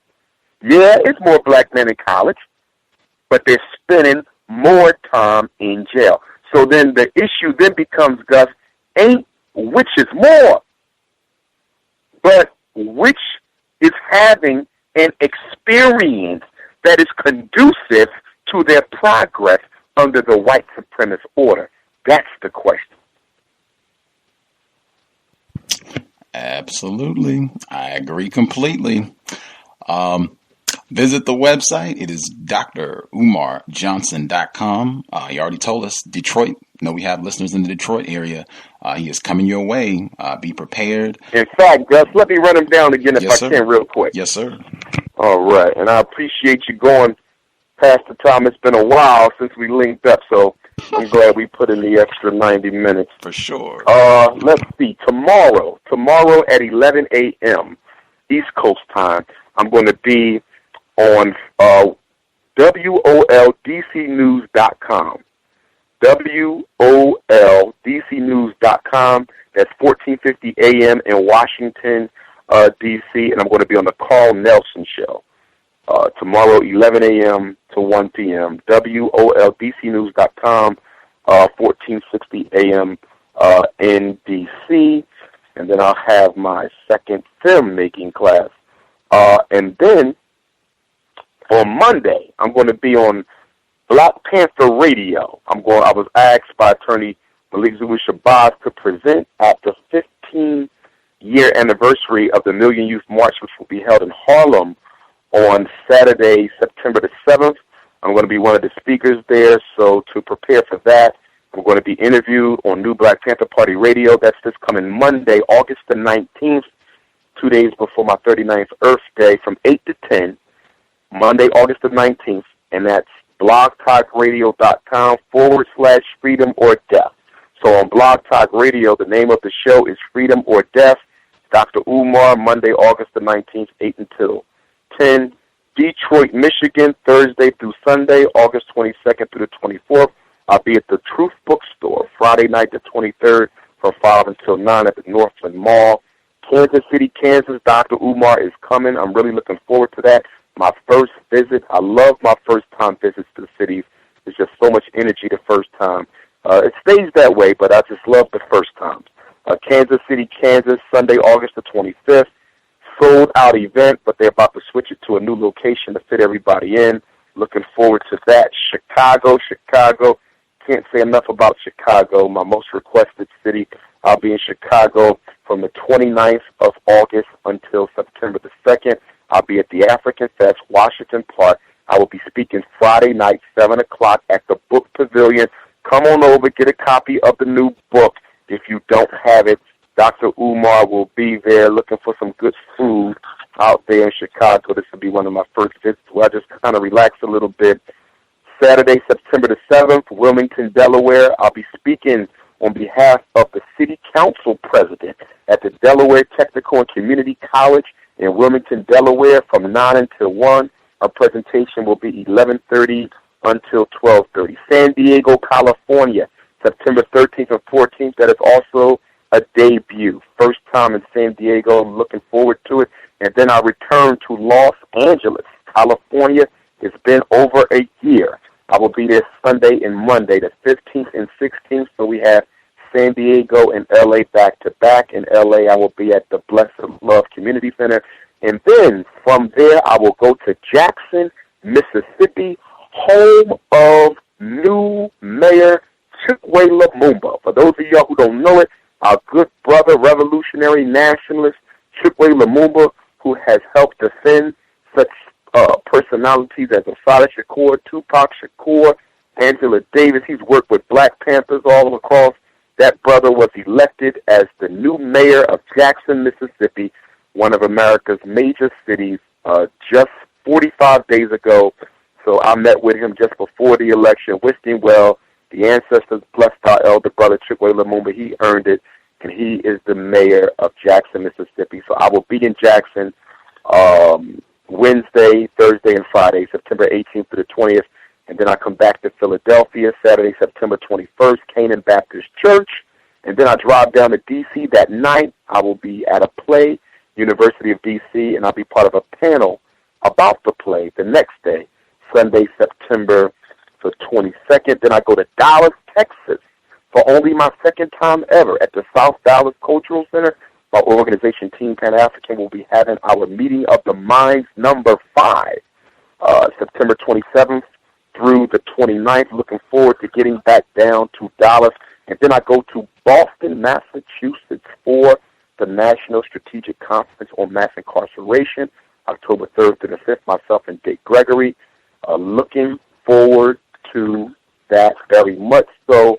Gary, Indiana, October the 19th at the Cool Math Cultural Center. London, England, the weekend of October 25th, back to London. Saturday, November 2nd, Charles Drew University, Los Angeles, Ebonics Conference with my good friend, Dr. Ernie Smith. And then we do our 3-city tour of Charlotte, North Carolina, Newberry, South Carolina, and Charleston, South Carolina.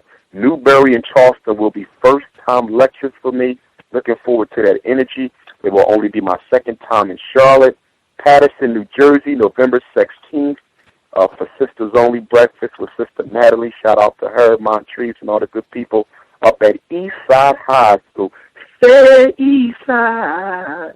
And then we go on to Norfolk, Virginia, November 23rd and 24th. My brother Dante, Team Pan-African follow-up, Meeting of the Minds in Norfolk. And then that takes us to December, Louisville, Kentucky, home of Muhammad Ali, Saturday, December the 7th. And then the next Saturday, December 14th, I got an event with Sister Marisa here in Philadelphia. She has a home for young sisters, and I'm going to be doing an event here for her in Philadelphia. Then we'll end the year, Buffalo, New York, Kwanzaa celebration. They do it real big in Buffalo. Come on out and join me, brothers and sisters, Friday, December the 27th at 7 o'clock. Couple other places. I don't have dates yet.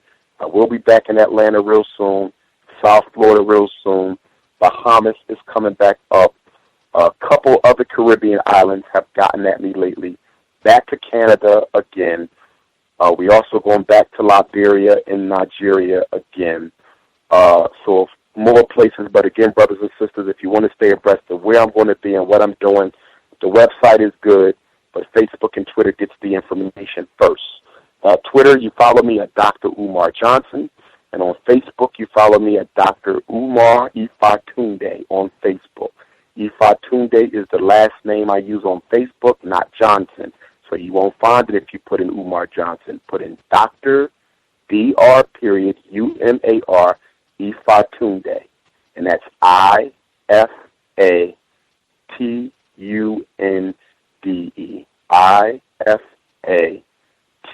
Dr. Umar Ifatunde on Facebook, drumarjohnson.com. Order the new book. You need that.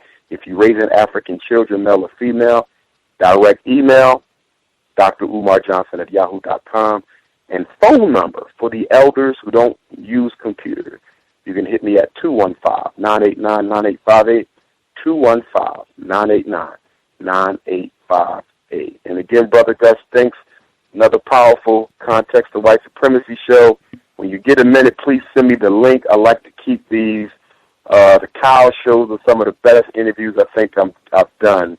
Whenever we link up, seems to always be jewels. Reminds me, a couple other shows are like that too. Miss Blue on the remix and the Red and the Blue Pill up in New York. Whenever we link up, it's always a classic. And same here with the Kyle. So make sure I get a link so I can send it to folks who might want to listen there. We'll do so immediately. Just give me a little time. Once the program ends, I'll have it up, and I will email it to you. I'll put it in your hands as soon as possible.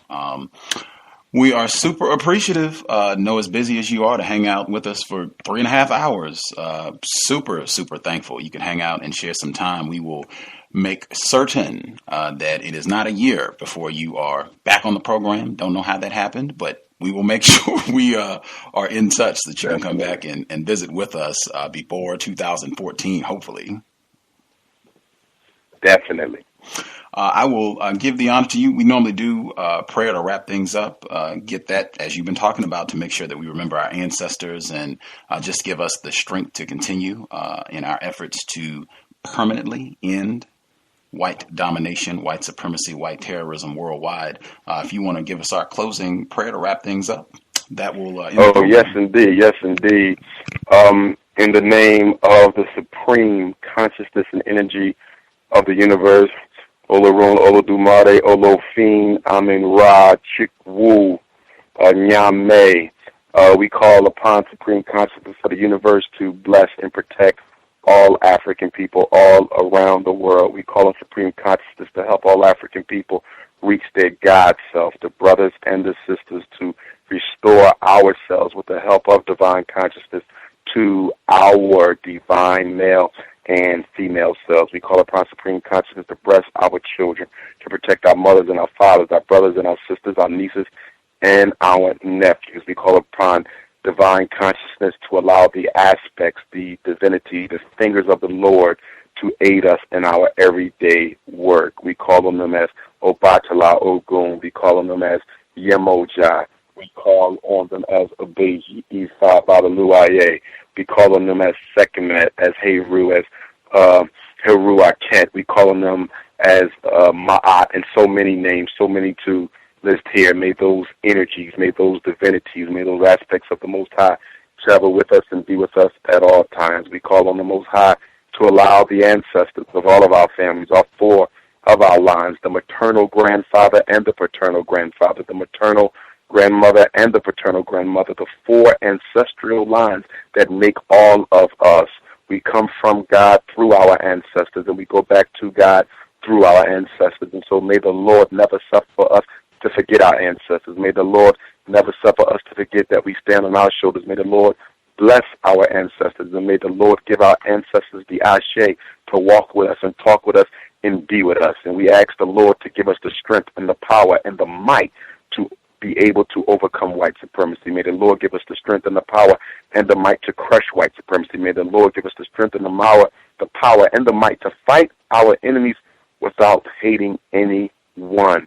May we be victorious. May Africa be victorious. May all of our Agoon goons be with us, from Marcus Garvey to Frederick Douglass to Ida B. Wells to Menelik II to Nnamdi Azikiwe to Patrice Lumumba. May all the greats be with us, from Nanny of the Maroons. May they all be with us. We call on the Lord to let all the spirits come, the righteous ancestors, the Agoons, the Agoon-goons, the Orisha, the Loa, the Abusam, and the Neteru. We shall win in this day, and we call upon the Lord to allow us to do so, and we ask Eshu Alekba, the spirit of the path, to release the Ashe and to send our prayers up to the Lord. We say, so let it be done. Ashe, Ashe, Ashe. Ashe. Dr. Umar Abdullah Johnson, context of white supremacy, signing out. Thank you all for tuning in. Good night. I'm a victim, brother. You're a victim. Yeah. I'm a victim of 400 years of conditioning. Shut up.